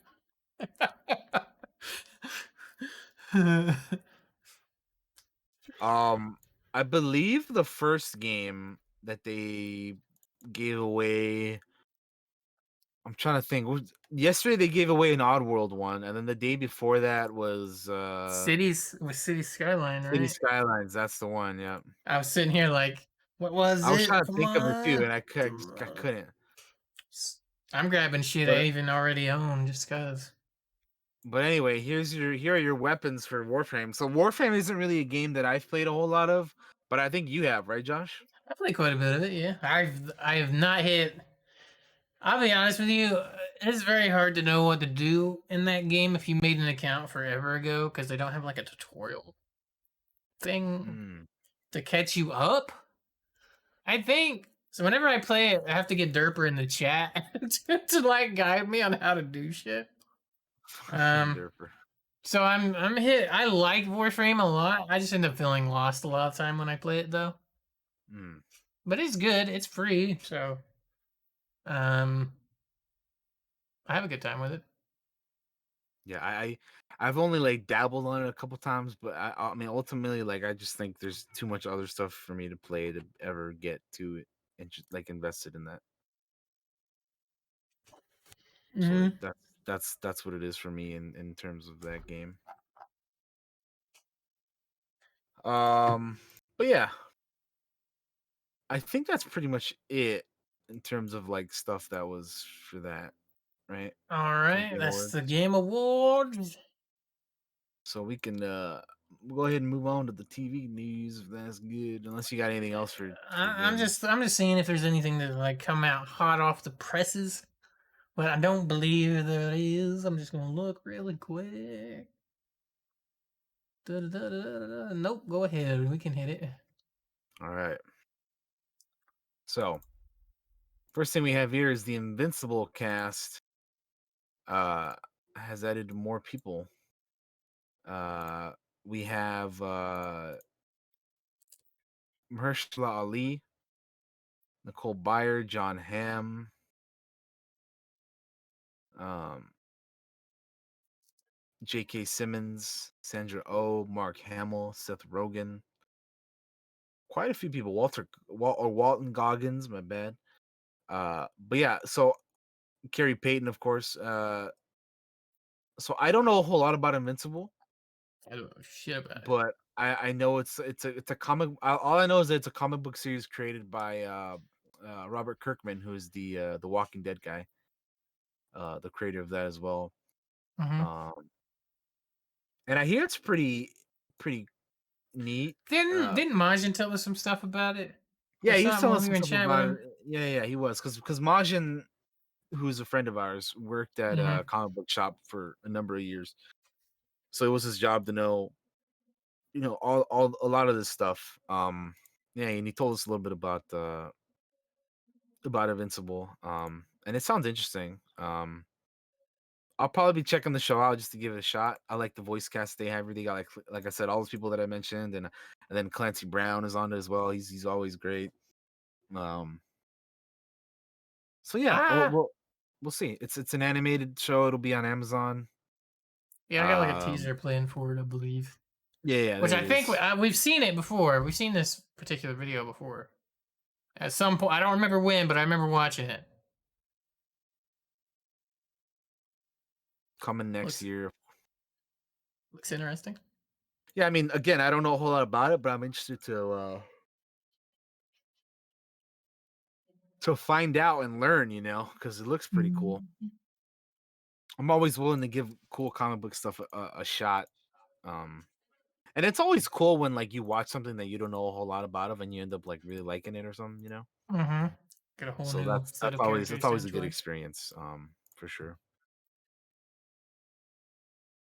Uh, um, Next up we have um a trailer for Transformers War for Cybertron Trilogy Earthrise, which that name is a fucking mouthful, dude. It is. I don't know why they made this Transformers trilogy stuff like such a fucking mouthful, man. Call it Transformers WCT War for Cybertron trilogy. Yeah. Hmm. Oh Lord. So yeah, there was a trailer for this. So yeah, and I forget. Did you ever end up checking out the first part or no? I started watching it and then something happened and I ended up not finishing it and I need to go back to it. I don't Because even remember. It I may have ended been up when I had watching to it. move. Gotcha. Yeah, I ended up watching it. I finished it, and yeah, it was pretty cool. I mean, I enjoyed it. Yeah. So I'm curious to see what they do with it next.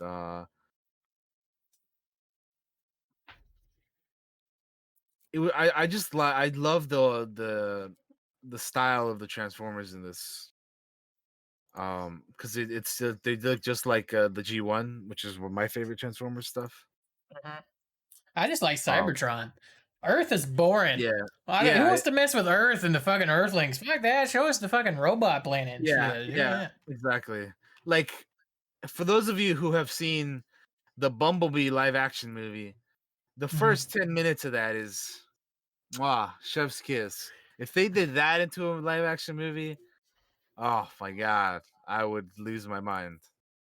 Oh man, I don't need a human character to be involved to be connected to the Transformers, okay?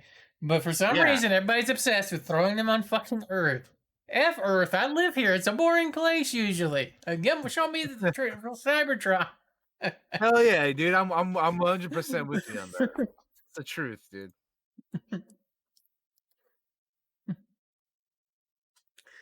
I liked what I saw of the first one that I got to watch a little bit of. I enjoyed it, but I need to go back and finish it.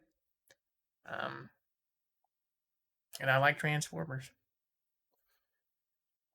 Hell yeah. Do do do do do do do.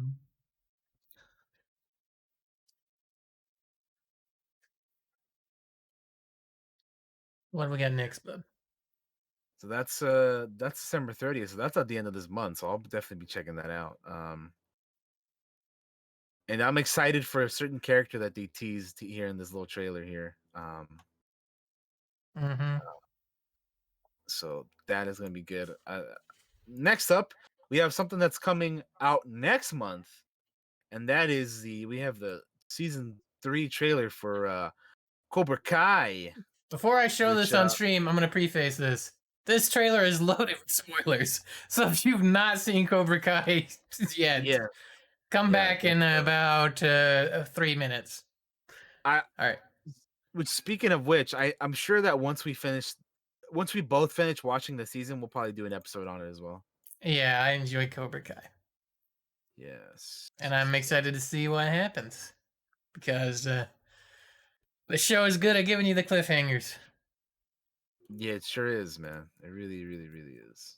And this, um, Aaron and the guys from Blind Wave reacted to this trailer, and I didn't realize it until I told Aaron, I was like, I wish you guys hadn't watched it. I wish you guys hadn't seen the trailer because it just feels like it's so much in here. I feel like it gives a little bit too much away, personally, for me. But I can agree with that. It seems like they definitely which is so weird because it's like a month away. You don't need to show that much, man. yeah, no, In my opinion. I mean, also we probably I don't know. I mean, we think that they're showing a lot, but they may that's not true. actually be showing a lot. So that could be another Maybe, case. maybe. I hope so because it seems like they're showing off quite a bit here. Mm-hmm. But again, that's just us not knowing because we haven't seen the season yet. Yep. But Um, yeah, I'm excited, dude. I caught up all the way when they added the second season on Netflix. I had seen the first season, I hadn't seen the second one, but I caught up now. I'm ready to go. I'm amped and hyped for season 3 because this show is badass, man. And 100% recommend this to anybody who's even if like you haven't even if you haven't seen Karate Kid, just watch the first movie and check this out because it's great. mhm. It's I'm glad I say this every time we talk about Cobra Kai.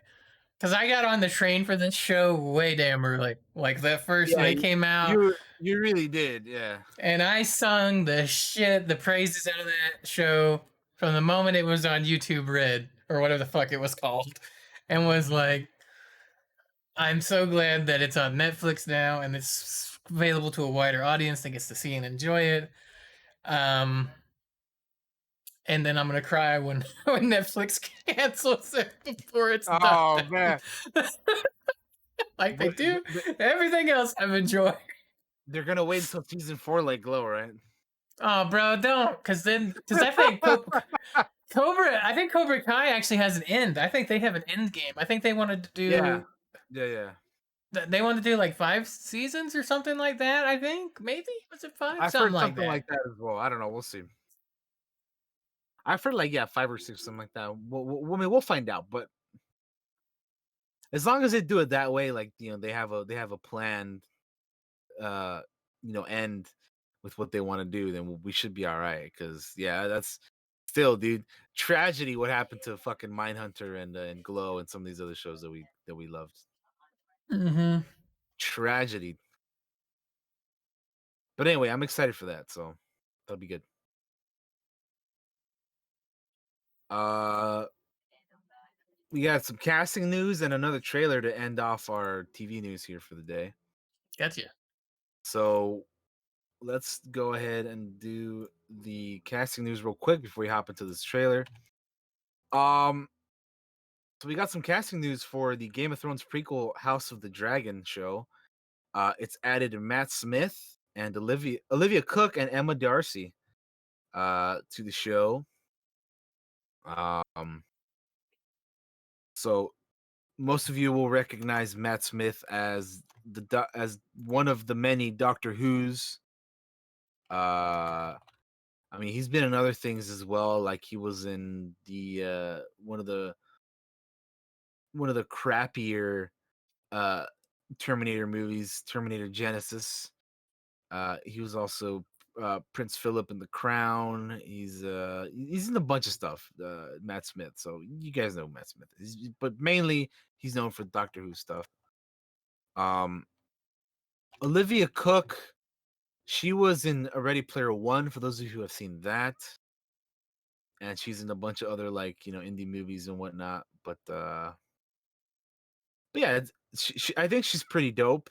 So it's cool that she'll be in this Game of Thrones prequel show, which by the way, like speaking on Game of Thrones, I have not felt the urge. I say this every time we talk about Game of Thrones, but I have not felt the urge to watch anything Game of Thrones since the show ended because I just that shit like fucked me. Same. It like really just Never diminished has any. one fallen so far as Game of Thrones Yeah, that ended did. that show just ended so poorly. But From critically acclaimed to hated in the span of one season. Well, but I several have seasons. I have more faith in this prequel show than I do in the other one. Uh, the guys who were in charge of that one and the main Game of Thrones show are don't have anything to do with this one. And I think what's his name George has more to say on this one I think too, and I think like they've already there's like material on this already anyway, right? Like it's not like Game of Thrones or like they the books aren't finished yet, right? Like this one actually Mhm. has, you know, things for it. But yeah, HBO has given the House of Dragon a 10-episode order. Miguel Sapochnik and Ryan Condal will serve as co-showrunners. George R. R. Martin and Vince Gerardis will executive produce. Sapochnik will direct the pilot and some additional episodes. But yeah, overall, I'm more hopeful for this. I, I, at the worst, I'm like cautiously optimistic. You know what I mean? Like I'm Mhm. it's like because again, Game of Thrones just like that. That was just I can't remember the last time I like enjoyed something, and then it just ended so bad, and I was like, I don't give a shit, dude. So It's like the opposite of the Mandalorian. oh yeah, 100%. We'll get to that though. But yeah, they added 3 new cast members to the House of Dragon show, which is pretty cool because they're all 3 of them are great. Uh, yeah. I forgot to mention Emma Darcy with some of the stuff that she's been in.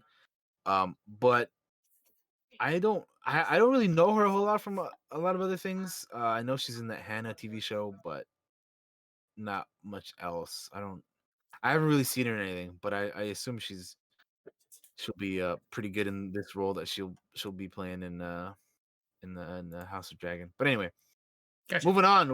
We have a final trailer here, or not a final trailer, but a final trailer for our to end off our TV section here for the day.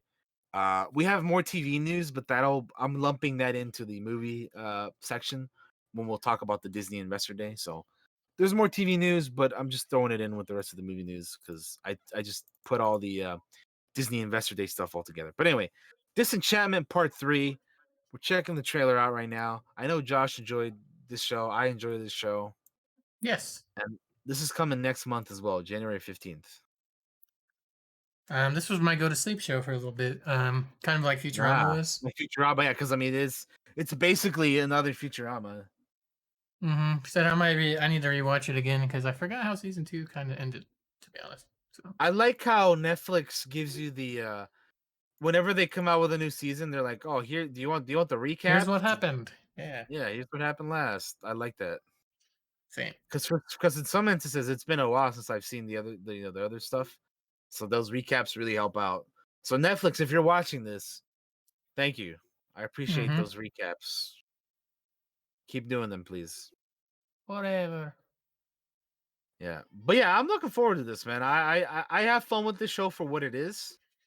It's a fun little goofy, silly animated show with pretty pretty cool characters. Uh and yeah, I'm just curious to see where they take it from here, you know?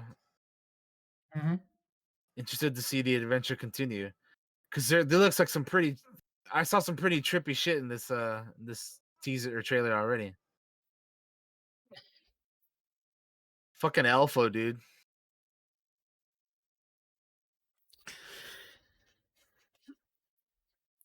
So this comes back. When's this come? Oh, January 15th. Oh, January nothing. 15th. Damn.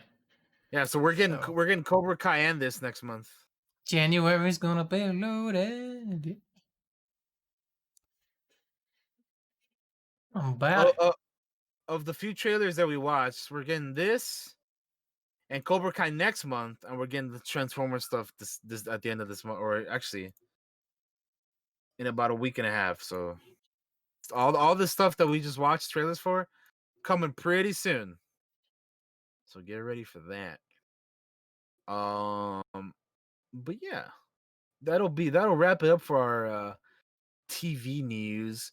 We have a bunch of stuff. We have more TV things to cover, but again, I lumped it all into the Disney Investor Day, which I have here in the movie section because there's movie stuff too.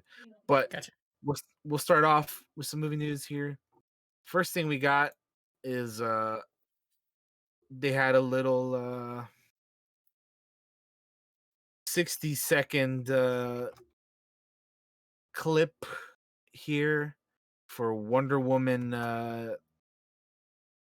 1984, which they showed off at the Comic Con experience, which is like a Brazilian Comic Con basically. Mm-hmm. Uh, so let's check that out. This movie some people have already seen it.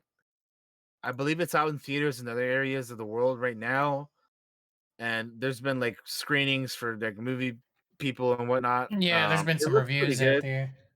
Yeah, there's been reviews and shit already out there. The music in this trailer makes it like more emotional for sure. It makes it seem like it's gonna be one hell of a movie. Um, I'm excited, dude. I love the first Wonder Woman movie, Me too.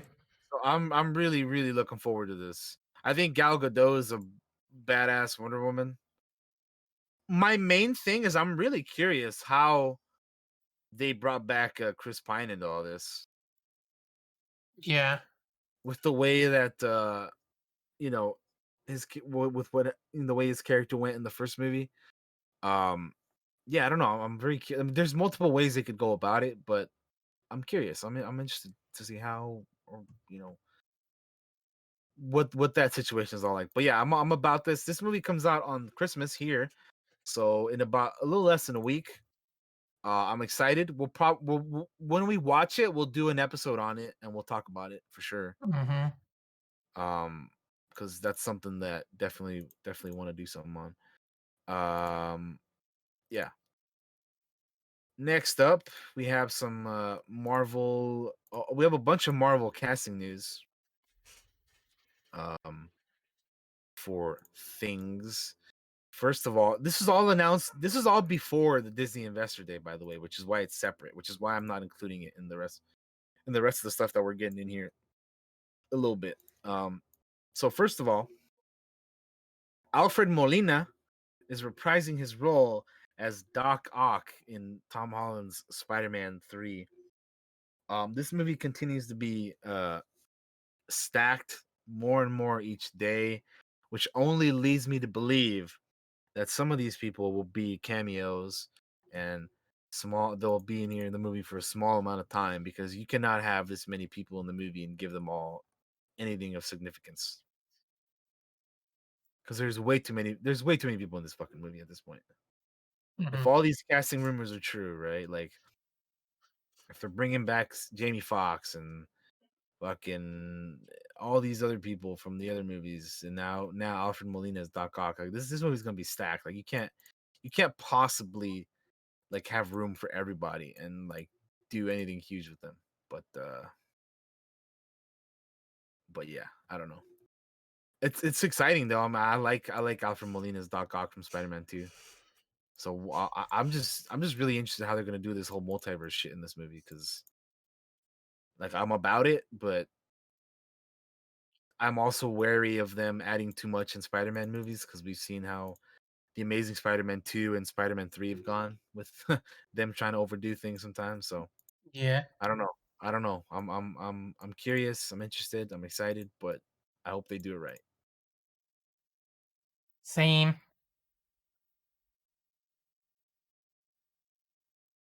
Rachel McAdams is returning for Doctor Strange in the Multiverse of Madness. Uh, I wasn't sure if she was gonna be returning because I thought I had heard that she wasn't gonna be coming back.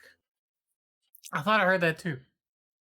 But and I think we might have talked about it on here before in on a previous episode that she wasn't going to be returning, but now I guess she is. So I don't know, man. Hey, money It's talks. Money, money, money, they. money. I'm glad she's coming back because she's great. I love me some Rachel McAdams. Same. Um, but yeah, she's coming. She's returning with Benedict Wong and Chiwetel Ejiofor as the Sorcerer Wong and Carl Mordo. Elizabeth Olsen is going to be in this movie as well as Wanda Maximoff, aka the Scarlet Witch. And then it was also reported that Xochitl Gomez is going to be joining the cast. I think she'll be. I think her character is going to be. We talked about her before, but she is uh,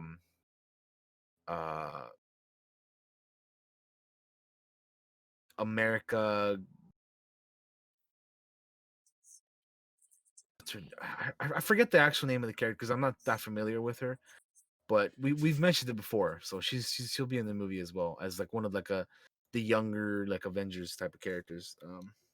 But anyway, I can't remember. yeah, I can't remember the name of the If character Daniel on. can't remember it, don't look at me because I tell you right now, I got the worst memory in the world. That boy will tell you that.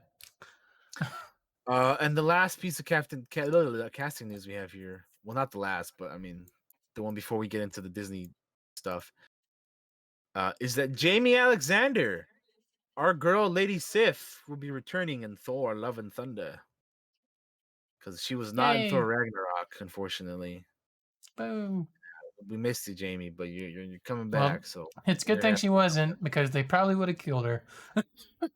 I mean, They probably killed the other ones. like they did the other guys. Yeah, Like they murdered the shit out of all the other ones. yeah. So that's it's good thing she's coming back. I'm happy about that because I like her and I like the character and everything. So great to hear. Good news indeed. But yeah, before we get into the Disney Investor Day stuff, which will probably be a little bit, we have a trailer here, Josh, Oh and yeah. it's a very interesting trailer because it stars our boy Bob Odenkirk, and the movie is Let's play called this Nobody. speech. The movie is called Nobody. Nobody It's an official knows. trailer. I haven't It's watched a this yet. red band trailer also, by the way, so you know some shit's about to go down.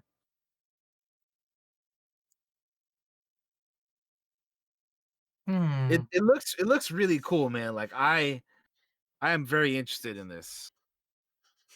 Like I wasn't before watching this. Like I didn't even know this movie was gonna be a thing.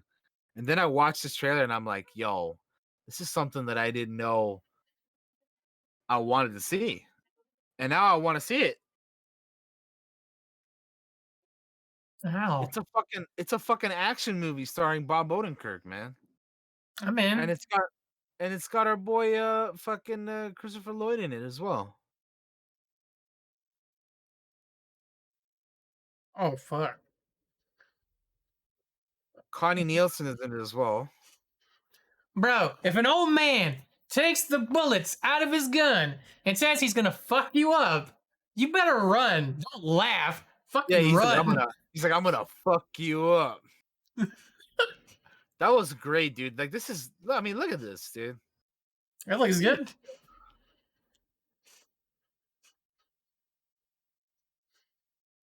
It's being directed by the guy who did Hardcore Henry and some of the producers and you know writers from the John Wick franchise are going to be on it as well. I was gonna say it felt kind of John Wick when he was on the Yeah. bus. Ow. Oh, the the baseball bat made me think. I've been using a baseball bat in Cyberpunk lately. Yeah, I mean this looks cool, man. Just Bob Odenkirk as an action star is not something I ever would have even like not something I ever would have thought of, you know. Mm-hmm. But it works here. It looks pretty good. I want to see it. Yeah, it looks awesome.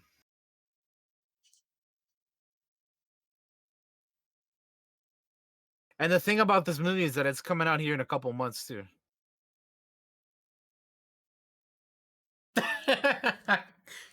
That was cool, man. When he just like pulls out the box.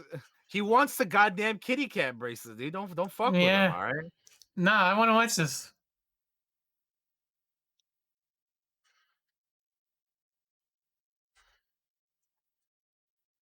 Yeah, it looks fun as hell, dude.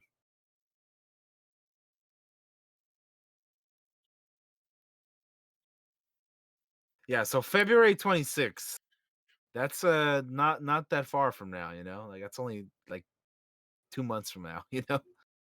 Mhm. So yeah, it looks good. It looks really, really good. Yeah, it looked pretty dope.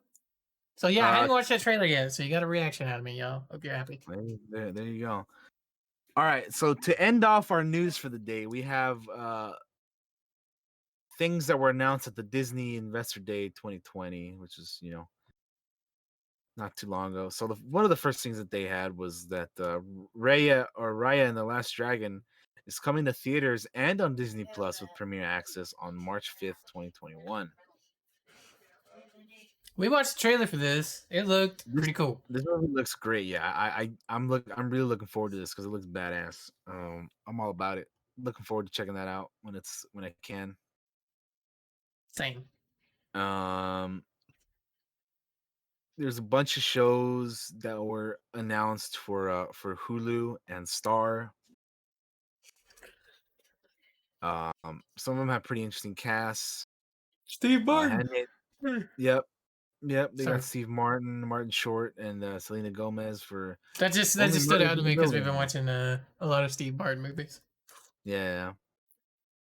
Uh, the one with Michael Keaton, Peter Sarsgaard, and Rosario Dawson seems interesting. Just based on them three being in it. Dope sick. Hmm. I don't know what it's about, but it seems pretty cool.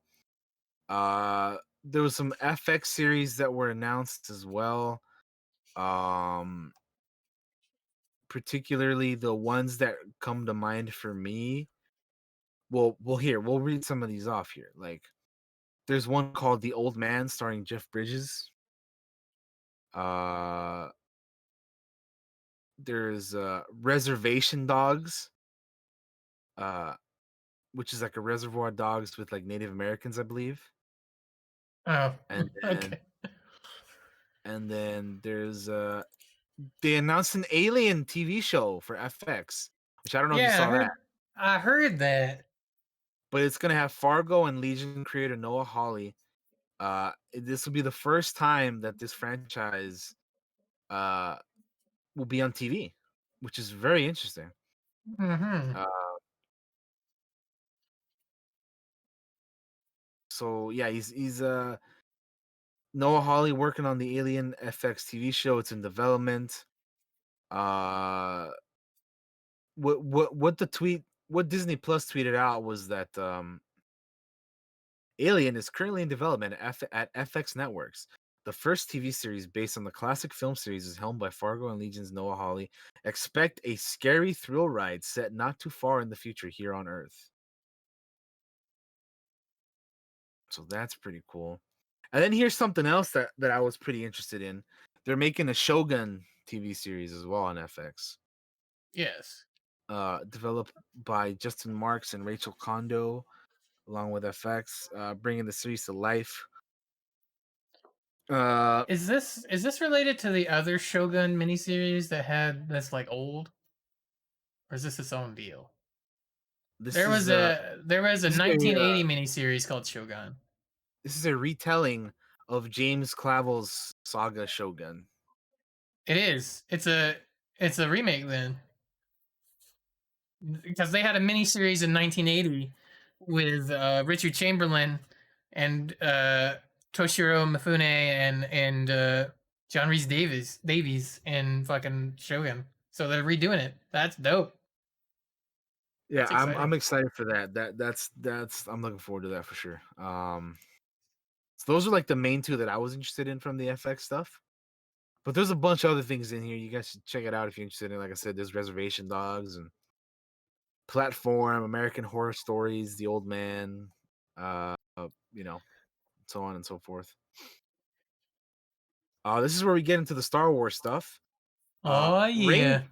Rangers of Star Wars Rangers of the New Republic was announced. This one is going to be a spin-off for The Mandalorian.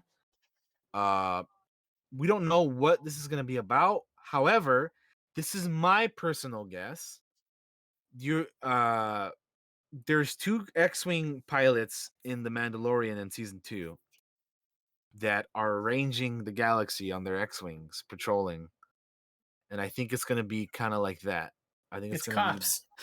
yeah, it's basically going to be cops for the New Republic. Yeah, that's what I think. I just want to say the logo that they have here is it's so video game, and it makes me think of Republic Commando. It makes me think of like yeah, like that, but also like the X-wing games, like with the top, the little wings there look very Top Gun and whatnot. And also Jedi Knight, just because the Yeah, it makes the sense. colors and the yeah, no, I get you. Hmm. Yeah, definitely, definitely. So yeah, this is gonna be a spin-off of The Mandalorian. It connects in the same timeline as The Mandalorian, so that's gonna be cool. Looking forward to that. Here's another Mandalorian spin-off. We have Ahsoka Tano or Star Wars Ahsoka, a new original series starring Rosario Dawson and set within the timeline of The Mandalorian. Obviously, we knew this was gonna happen because I mean, Hmm. you don't just bring her in for that for you know. Well, we'll get to that when we get to that, but if you know what I mean, you don't just bring her in for that. So she's getting her own show, also connected to the Mandalorian. I'm looking forward to this. I like the character of Ahsoka.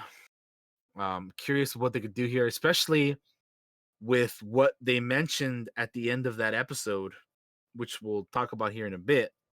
But there's some things that I'll speculate about for this show once we talk about the season 2 in detail. But Yep. that's cool. I'm looking forward to that. Then we have Star Wars Andor. Uh, they announced this show like 2 years ago or something, and we haven't really known anything about it this entire time. We didn't even know what the hell it was called until now, or until this. It's called Andor.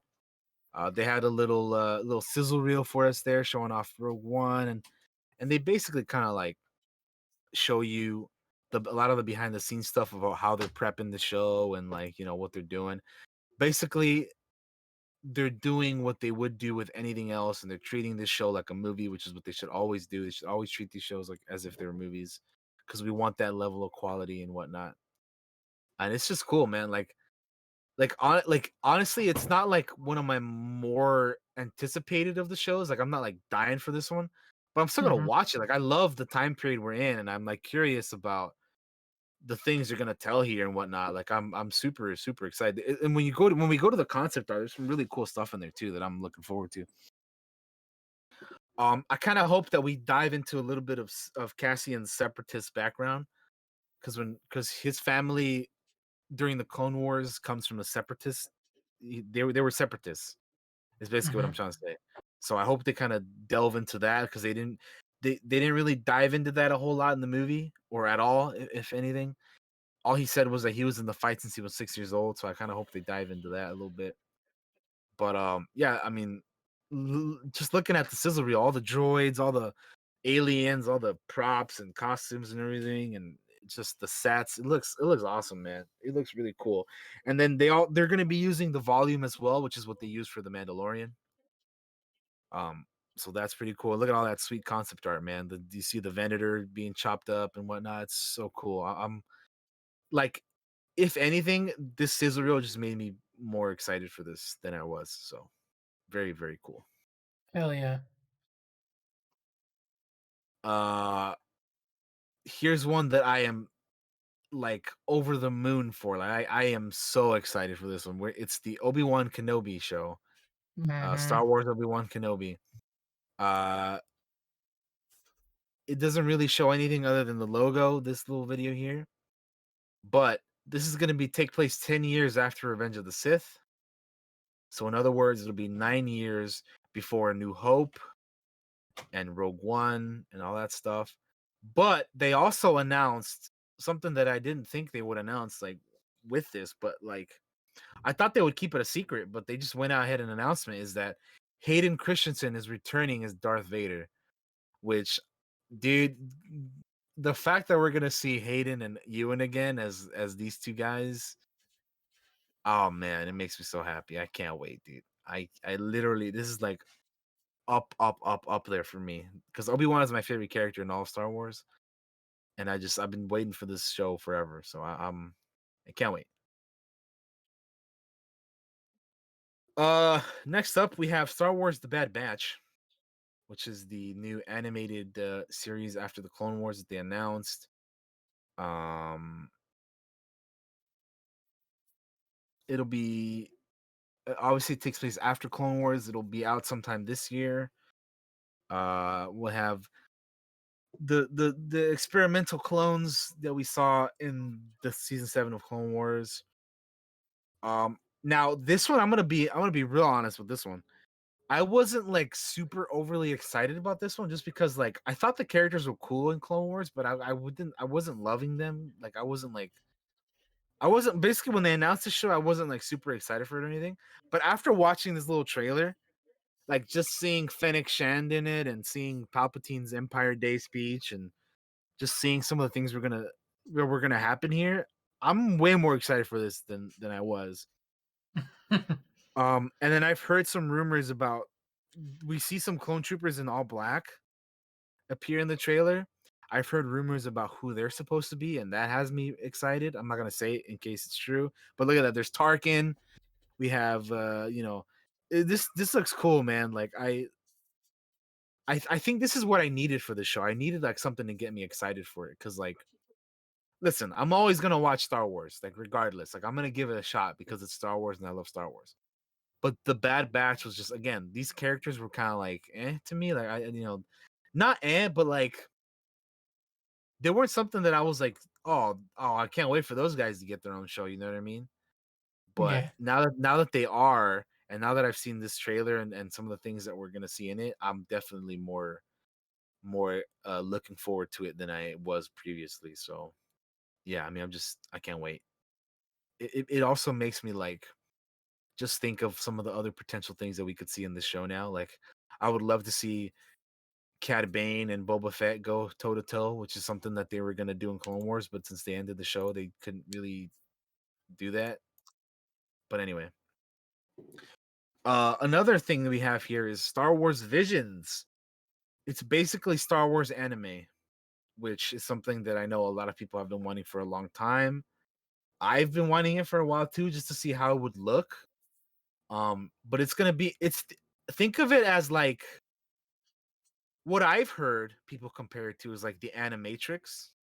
It's just like Gotcha. a bunch of different like anime shorts together. That's what I think this will be like. Um, Sounds pretty cool, actually. yeah, so they're gonna be working with the best Japanese anime creators, so it'll be interesting. I'm very excited. If they do something like, do you remember that Star Wars TIE Fighter anime video that was on YouTube like years Uh ago? huh. If they Yes. do something like that, I'll be fucking hyped, dude, because that was fucking cool. But anyway, I'm very curious to see what these visions are gonna be. I'm this one has me like the most intrigued because I'm just the possibilities on this one are gonna be very interesting. Um anyway, moving on, we have Star Wars Lando, which is an event series that was announced.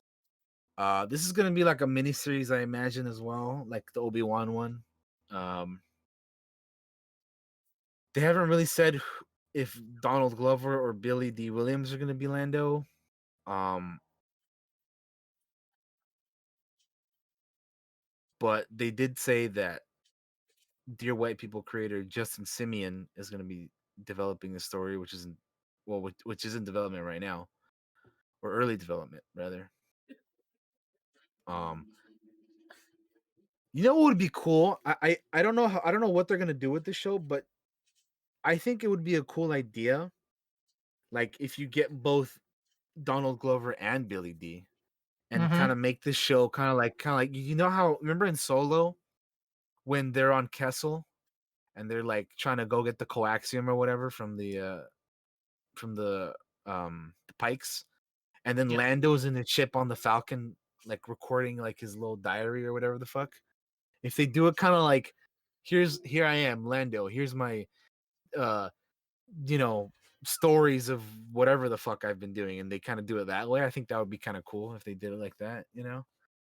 That's just an idea. I mean, that's kind of what I the first thing that came to my mind. But I mean, I'm sure they could go about this any number of ways. Um, and either way, I mean, I think they'd be foolish not to get Donald Glover again. Um, Hmm. but we'll see. Here's one that I'm like super excited for because this is gonna be like the first one that's like different in terms of like live action stuff. Star Wars: The Acolyte. Uh, this is the one that we've talked about on the show before with Leslie Headland. It was like her female martial arts type thing or whatever. Yes. But now we know that it's officially called Star Wars: The Acolyte, and it's set in the final days of the High Republic era. So this is a Interesting. timeline that we've been talking a whole lot about because it's like the new era of Star Wars. Hmm. Um, and I'm glad that we finally have a show, or we're gonna be having a show in this era because I'm super excited to know more about that. So Same. I'm super looking forward to this. That's the one that I'm like most intrigued about, just because yeah, of where it takes It's different, place. yeah. Hmm. They're doing a Willow original series, which we mentioned already in the past that there was, a thing they were doing. It's officially confirmed now. Warwick Davis, John M. Chu, 2022, Disney Plus. Uh, Lucasfilm is in pre-production on the next installment of Indiana Jones. James Mangold is and Harrison Ford are going to be on this. Uh, and it's going to be out in July 2022.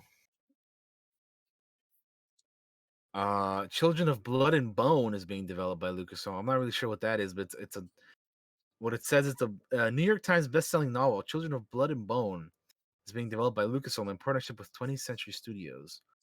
It's a coming-of-age adventure following a young African girl's quest to restore magic to her forsaken people, the Magi or the Cool. Magi. Sounds interesting, but I don't know anything about it. Same. Here's another Star Wars thing.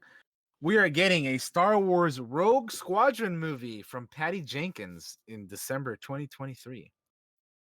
Uh,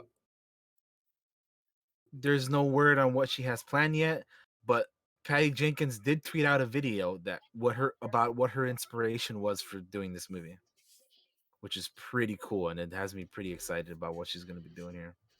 Hmm.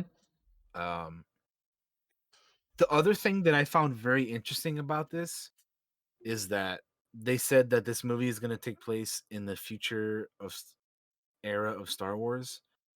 So that has me wondering if this is going to take place after the Rise of Skywalker, because they haven't really confirmed what the hell that means. But I'm just going to go ahead and assume for now that this movie is going to take place after the sequels. Yeah, Um, it's but yeah, exciting. I mean, Rogue Squadron, dude, that's fucking awesome. I know people have been wanting something like this for like literally ever. So Hmm. I'm very hyped for this, and I love Patty Jenkins. I love Wonder Woman. I think Patty herself is amazing. So I'm hyped, dude. This is gonna be cool. Also, she will be the first female director for a Star Wars movie, so that's pretty dope. Yes, sir. In about 3 years, we'll get her movie. That'll be the next one. Um, and they talked about Taika Waititi's movie as well, but I mean, there's not a whole lot of information on that right now. Uh, Rogue Squadron. yes, indeed. They talked about the cast to the uh live action Little Mermaid movie. Um, which seems interesting. Uh, they're g- we talked about some other people before already, like who they cast for Ariel, and they're gonna have Javier Bardem as King Triton. Um, it'll be. I mean, it looks like an interesting cast, but I think this is one of those movies that like I just don't know. Like for me personally, like I know there's gonna be people out there who are gonna be looking forward to this because they love the original Little Mermaid. Yeah. But for me, I'm just like, I don't know. I'm gonna kind of this is gonna be one of those ones where I'm just gonna wait and see, like if I should check it out or not. Yeah. Cause like I still haven't even watched the live action fucking Lion King or something. Like I still need to watch Yeah, some of the other ones. I haven't watched really any Like of them, to be I've honest. seen Jungle Book and I've seen some of the other ones, but like there's a few of them that I just haven't even seen yet. So it's gonna be like a wait and see for me on this one. But yeah. Yeah. I think Mulan's the only one I've actually watched. Oh, is it? Hmm. Chippendale Rescue Rangers was announced, Chippendale Rescue Rangers. which is set to Chippendale. release on Disney Plus on spring 2022. They're doing a live action Pinocchio and Peter Pan and Wendy. Pinocchio is gonna star Tom Hanks, and it'll be directed by Robert Zemeckis. I know we've talked about that on the show before, but now it's officially confirmed. Peter Pan and Wendy uh, will have Jude Law as Captain Hook, uh, and Yara Shadihi as Tinkerbell. Well then,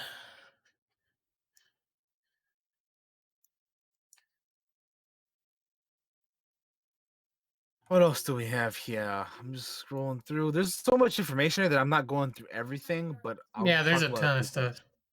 So we have a couple Disney animated shows confirmed for Disney Plus. We have Baymax, which is a spinoff of Big Hero 6. We have Zootopia Plus, which obviously is a spinoff of Zootopia.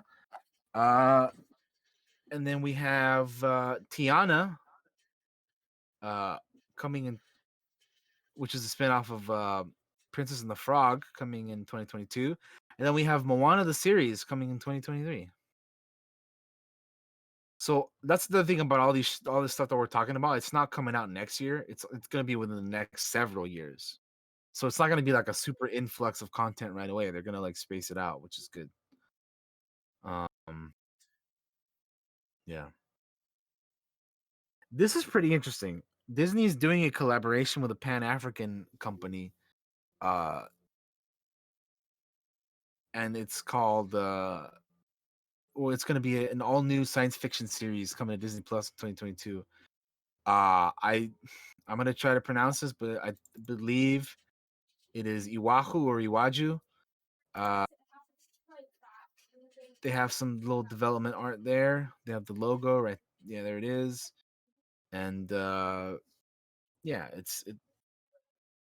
that's kind of. Cool. I just think it's cool that they're doing like a collaboration with another entertainment company. Bring on Um, the sci-fi. I love it. I love sci-fi. uh, in in the fall, Walt Disney's Animation Studios is going to be coming out with a new movie called Encanto, which takes you to Colombia, where a magical family live in a magical home. Mm. Uh, Is it Pablo? uh, uh, this is the sequel to Narcos that you didn't know about. No, I'm kidding. I'm ruining this. I'm so sorry. I've gone too far. so that'll be interesting. I'm curious what that's going to be about. Um, what else we have here? There's going to be a Cars series following Lightning McQueen and Mater and your boy Tell Mater coming in fall 2022. Mhm. And then they talked about their next feature film, Luca, which is coming to theaters in June 2021. Oh, here we go. They're check this out, dude. Lightyear heading to theaters on June 17th, 2022. Lightyear will star Chris Evans as the voice of Buzz Lightyear and what is described as the definitive story of the original Buzz Lightyear. So, he is not going to be the Tim Allen version, which is the toy. He's going to be the actual character of Buzz Lightyear, which the toy was based off of, if that makes sense. Mhm. So that's what they got Chris Evans for, which is pretty intriguing. So yeah. Uh, what else we have here?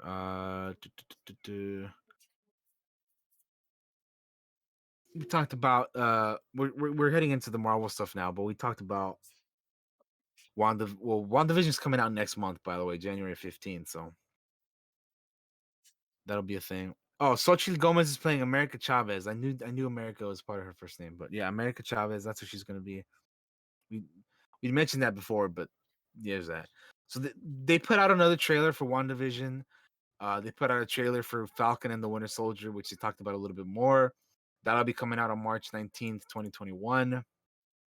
Uh, they put out a trailer for Loki, or I guess an exclusive clip for Loki, which is coming out in May of 2021. Uh, they talked about What If, which is also coming out this year in 2021, or this upcoming year in 2021, I believe. Um, they had a little sizzle reel for Miss Marvel, and that she'll be in Captain Marvel 2 along with Monica Rambeau. Um, it was confirmed that Haley Steinfeld is going to be Kate Bishop in the Hawkeye show, and it was also confirmed that Tatiana Maslany was going to be Jen Walters, aka the She-Hulk. Um, and that as well as that Mark Ruffalo will return as the Hulk, and that Tim Roth will return as the Abomination. Oh damn! They're bringing back Tim Roth, Yep, he's bruh. coming.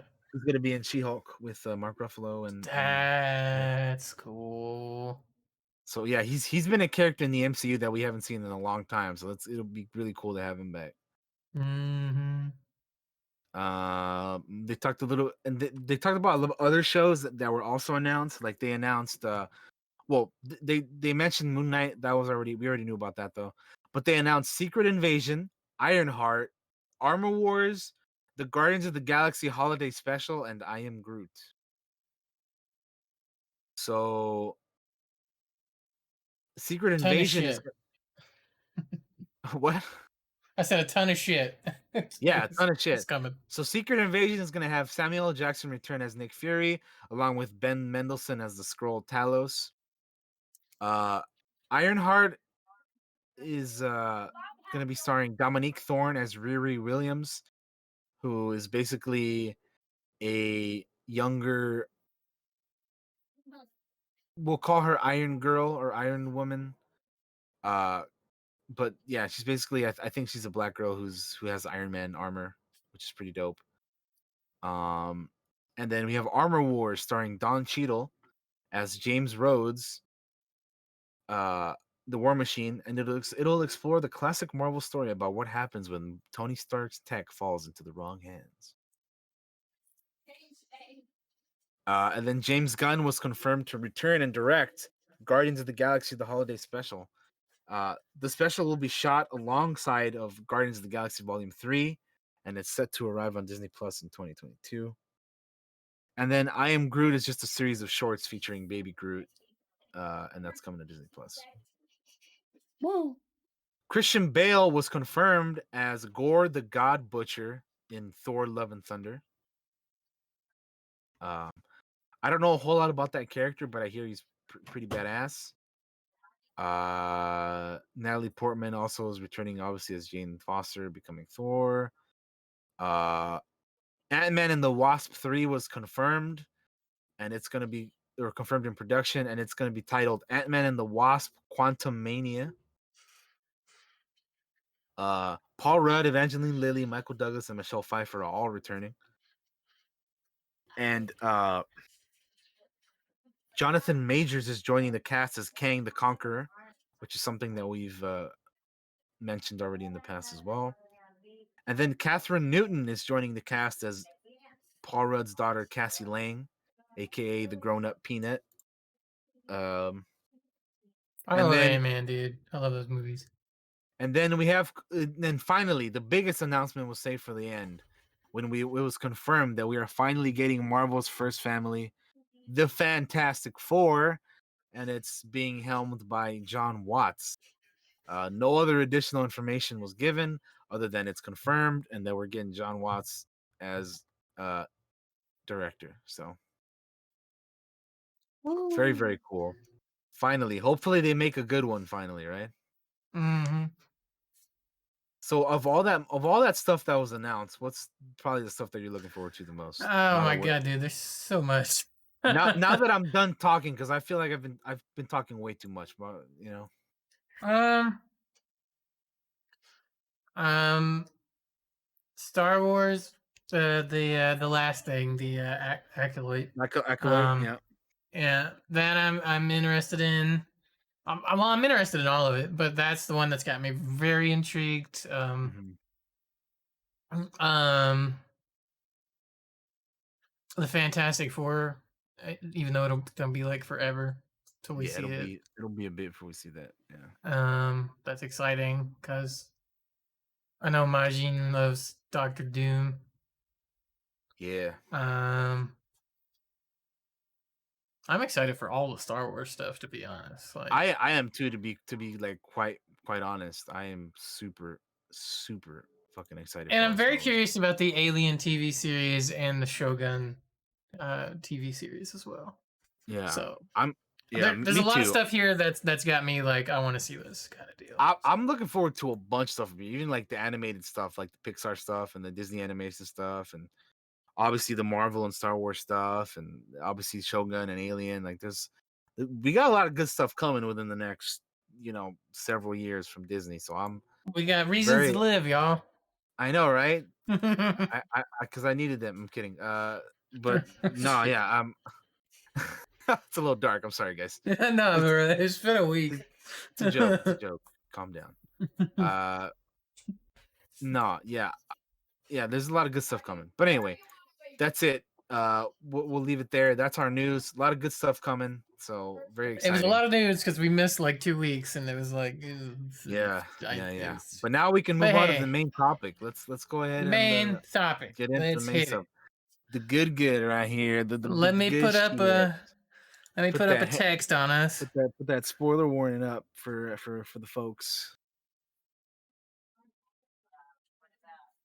There we go. It's up. Should be up. There it is. There it goes. So we're gonna hit Mandalorian season 2. Well, Daniel, we're gonna preface this. We're gonna spoil the shit out of season 2. Yes. So what we're gonna do? We're gonna talk about everything that's happened. If you haven't seen it, first of all, how dare you? And second of all, go watch it right now. And third of all, Yeah, come back and watch this once we're done. it's it's great, man. Uh Um, so how do we want to do this? Because there's 8 episodes in this season. And I will tell you. however you want to. Go ahead. I was gonna say, however you want to do it is fine with me. We can talk about. Wait, I don't think we need to break down each episode or anything No, like no, no, no, that. no. Just We'll just. I guess we'll just free flow it. Like free. whatever. Yeah, we'll do However, that. Let's do fucking do it. we'll I mix was it gonna up. We'll say, well, mix it you up. liked it, obviously. I did So too. I was gonna preface. I enjoyed all 8 episodes. Some more than others, obviously, but I did not think any of them were bad. I didn't think any of them were filler, like some other people may think. They were all enjoyable. They all had their things that mattered in the story in one way or another, which is what I love when Dave Filoni is involved in stuff for Star Wars. Like you may think something's quite a little bit off, but they always tie it back in one way or another. Um, but yeah, I just first of all, I want to thank both John Favreau and Dave Filoni for giving me some stuff in Star Wars that I've been dying to see Hmm. for years. I I echo that, mean, man. years. All right, like I, good lord, dude, I cannot. This show makes me so happy when I'm gonna miss like waiting till midnight for a new episode to drop. Yeah. Like I mean, I'm acting as if the show is all like completely over. I know it's not. We're getting to season 3, but season 2's over. And I love this show, man. I love it so much. I do I too. love the show so damn much. It's my favorite thing I've watched this year, favorite thing I watched last year. It'll probably keep being my favorite thing. But just the fact that like they do what it's like they have a bucket full of action figures and they turn that into a show, man. It's so Hmm. good. It's so fucking good. God damn Bro, it, dude. bro, we got to see a crate dragon. We We got got to see a yeah. fucking crate dragon. So very first episode, the Marshal. We chapter 9, we got to watch a crate dragon in live action for the very first time. And while it wasn't the crate dragon that I was normally used to seeing, it's been since confirmed that there's different types of crate dragons in canon. So Hmm. that's one of the crate dragons. But it was really cool to see that thing, man. Like just to see how massive it is and like how deadly it is and just I mean the it was really cool seeing like the Tuscan Raiders work with like the Yeah. not only If Din and Cobb Vanth, but with like the townspeople of Moss we were talking about KOTOR, messing with the Tuscan Raiders and the crate dragon, that's straight out of yeah. KOTOR, man. It That straight felt is, like straight up. yeah, that felt like fucking straight up uh like it's like one of the missions from KOTOR 100%. Hmm. And it's nice to see the Tuscans not just as fucking like crazy savages Like like they crazy usually portray yeah. them. Yeah. Yeah, because that's how they usually are, right? They're just like savage, Which when we played sand KOTOR, we learned they're not sand like that, dwellers and right? stuff. That's not who they are. They have like a history and stories and yeah. Uh, man, I love that first episode too. Love them all, but that was a Yeah. cool episode. Um, Yeah, what it's else? so seeing yeah, and then like so and then them introducing Cobb Vanth into the show because Cobb Vanth to begin with was a character from I believe the Aftermath books that was said that he had Mandalorian armor and like everybody assumed it was Boba's and obviously that turned out to be the case. He had Boba's armor. He was being the marshal for Mos Pelgo, protecting the peoples, doing good things with the armor. My question that I have after watching this season is now that we know that Boba Fett is in it and all this other stuff, I wonder why like Boba Fett knowing that he was there for 5 years on Tatooine. I want to know what the hell he was doing for those 5 years. He didn't have his armor. Like, was he just letting Cobb Vanth use it? Like, why was he? I don't It know, just man. it's so interesting. Well, like, what the hell was he doing for those 5 years after Return of the Jedi? Because like, it seems like he knew where it was, right? Because like in the episode where they go to Tython, which by the way, we got fucking Tython in this show too. Yeah, Even if it was for like a brief moment and it didn't quite look like what I thought it was gonna look, or what we were used to is what I should say. yeah. But the way that I take that is just a small part of the planet. Like I don't think the entire planet looks that way because even in like the comics or they've shown Tython like has snow and whatnot too and mountains and whatnot. So I take it as that's just a small portion of the planet that we saw. But anyway, so when we go to Tython and Boba's like, "Yo, I've come for the armor," and then Din's like, "Yo, if you want the armor, you gotta take it off my dead hands." Like these, and then Boba's like, "You stupid bitch! I don't want your armor. I want my armor." Because Din is like, "Oh, you're gonna take it off my fucking dead body." He's like, "You dumb motherfucker! I don't want your armor. I want my armor. God damn it!" I want And my then bird. yeah, I want my board exactly. He pulls a fucking Ivan from Iron Man 2, but like he knew that Cobb Vanth had the armor, right? Because he's like, I want the armor my armor that you took from Cobb Vanth. So like Yeah, he he knew knew his that name. he knew that Cobb Vanth had it. So why did he let Cobb Vanth hold on to it for five He years? knows who Cobb is. Yeah, obviously. So that those are still questions that after the season's over, I'm like, what? Huh? Why did he? I hope we Why? get some answers to that because it makes me curious too. Was it? Did he just let him hold on to it because he was doing good, or like I don't really know why. It's really. makes me question. But anyway, regardless, it was cool seeing Timothy Olyphant as Cobb Vanth, which I thought he killed it in. By the way, it was Mm-hmm. basically him reprising his role from Deadwood. And I love Timothy Oliphant. the Weekway bartender was also in Deadwood, so those two guys were pretty much reprising their characters from that, kind of pretty much. Um, and yeah, it was just cool seeing the Tuscan Raiders help out the Mos Pelgo citizens, and seeing Cobb and Din go up to the Trace Dragon and light it up, and seeing seeing Boba's fucking rangefinder, and seeing the missile target the thing and blow up and everything for the first time was great. Um, and speaking on Boba Fett and his armor, we finally got to see the knee rockets, which was pretty cool. Yeah. Uh, they showed that in the tragedy episode. Where we lose the fucking Razor Crest. Oh my god, I was so sad about the Razor Crest, man. I, so I was so bummed. I was too, and I especially thought it was funny that they released like the Lego set or whatever for it. Let's go around, and then they blow it to pieces. So they were selling the Lego Razor Crest and then the vintage collection Razor Crest, which had to be like funded and backed or whatever by a bunch of people. And then they just like blow up the ship a couple They blew episodes up the Razor later. Crest. Like what? What are you what?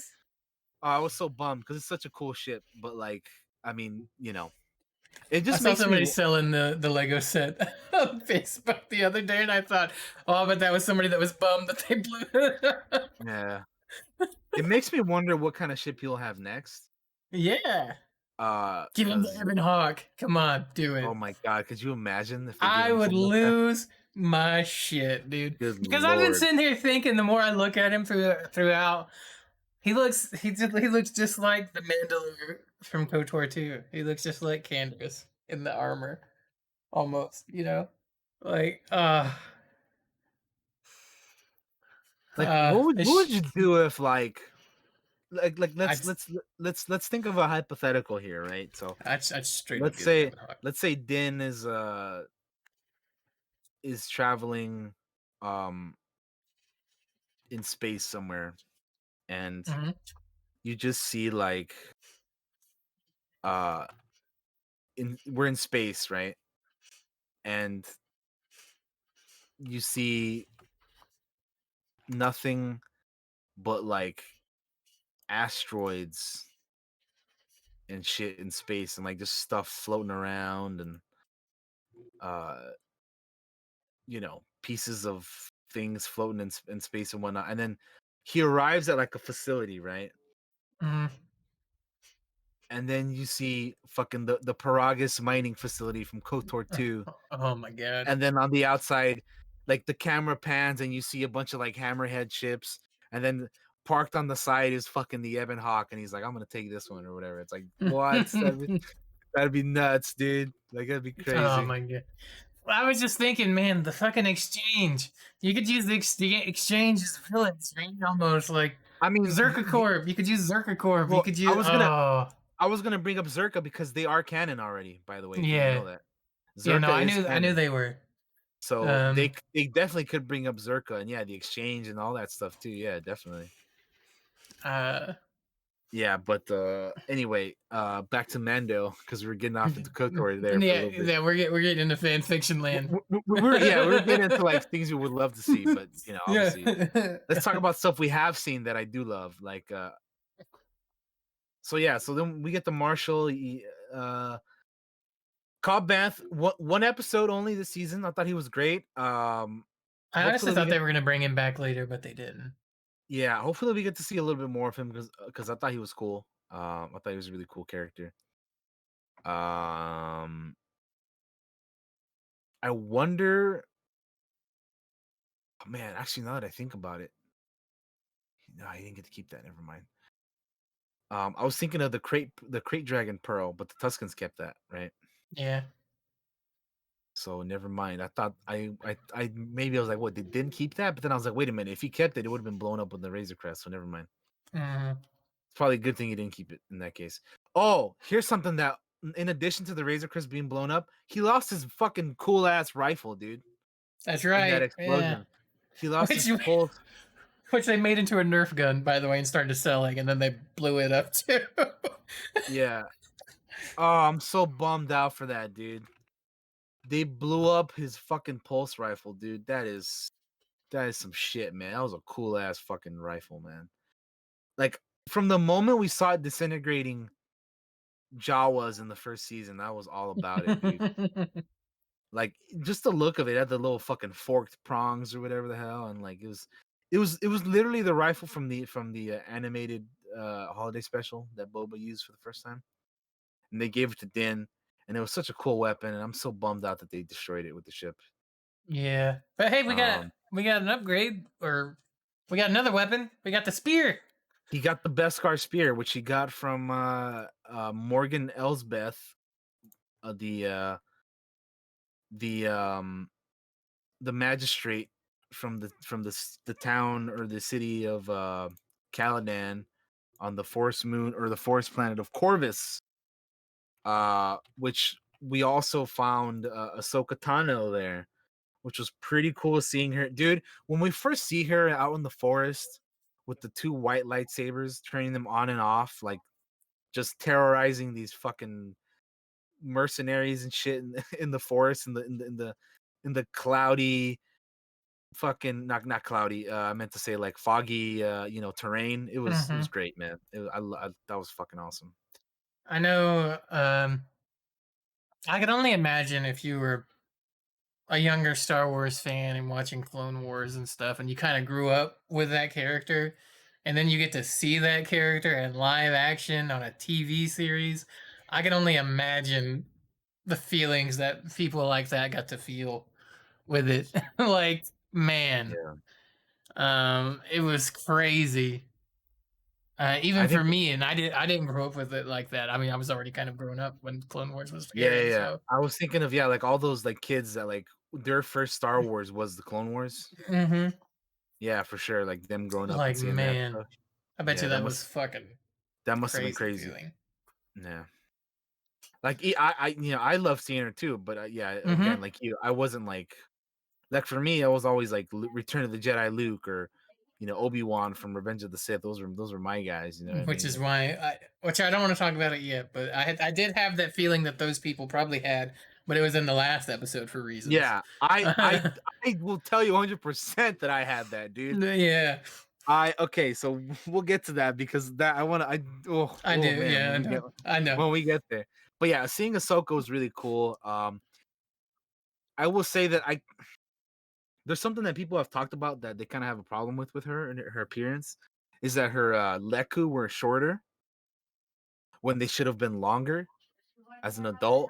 Hmm. But it was stated, and I this is what I figured, is that they were shorter because it's kind of hard to act and all that shit and like do action scenes and whatnot with those big ass leku, on you. Yeah. Like, it's a lot of extra weight when you're trying to like swing lightsabers and do all that other stuff. So I get it from that point of view, but they're gonna have to explain how she goes from having these long ass leku to having them short again.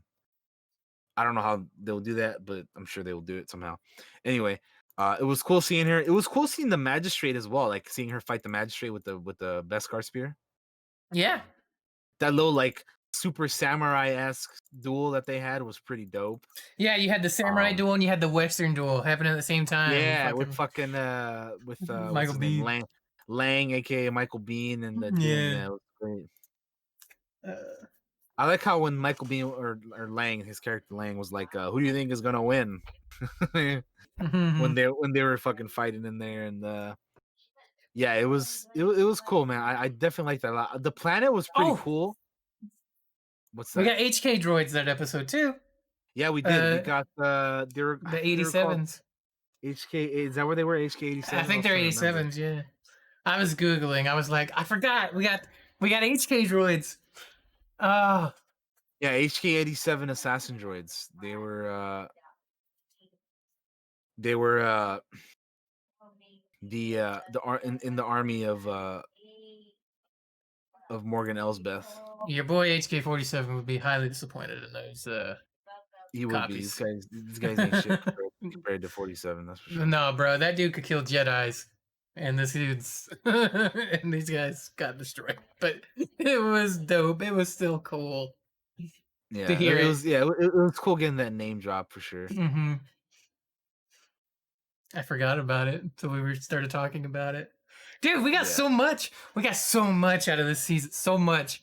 We got there's a lot. so There's a much. lot we got out of the season. So much, so much. So and then apparently Morgan Elsbeth lived on or was from uh Dathomir. Apparently, Yeah. Yeah, I think I heard that she previously was one of the somewhere. last survivors of Dathomir.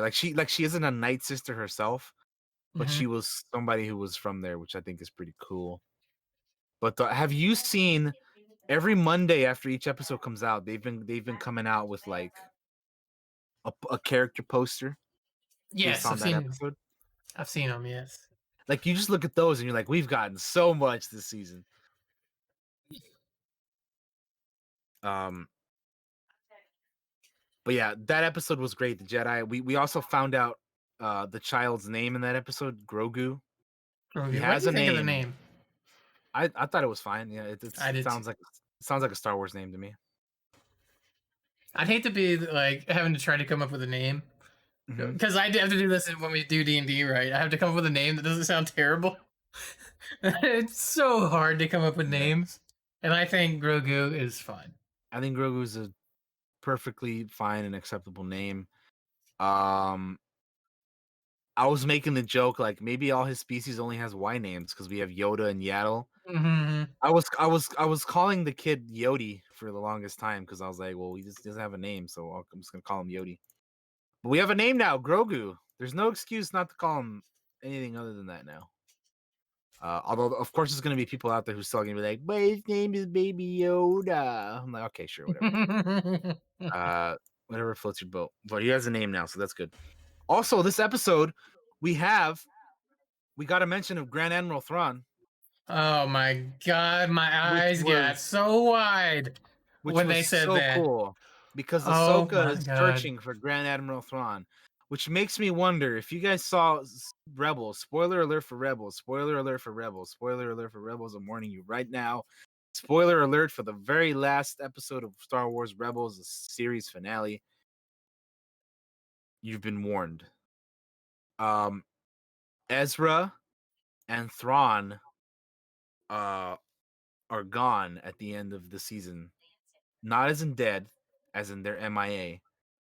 So I presume that Ahsoka is searching for Thrawn, maybe for that reason, and that we'll get that in her show. So that was set up for her show because now she's getting one. Yeah. Um, which Bruh. yeah, that's Man. so I exciting. Yeah, my eyes got so big when she said, "Where's Thrawn? Grand Admiral Thrawn at?"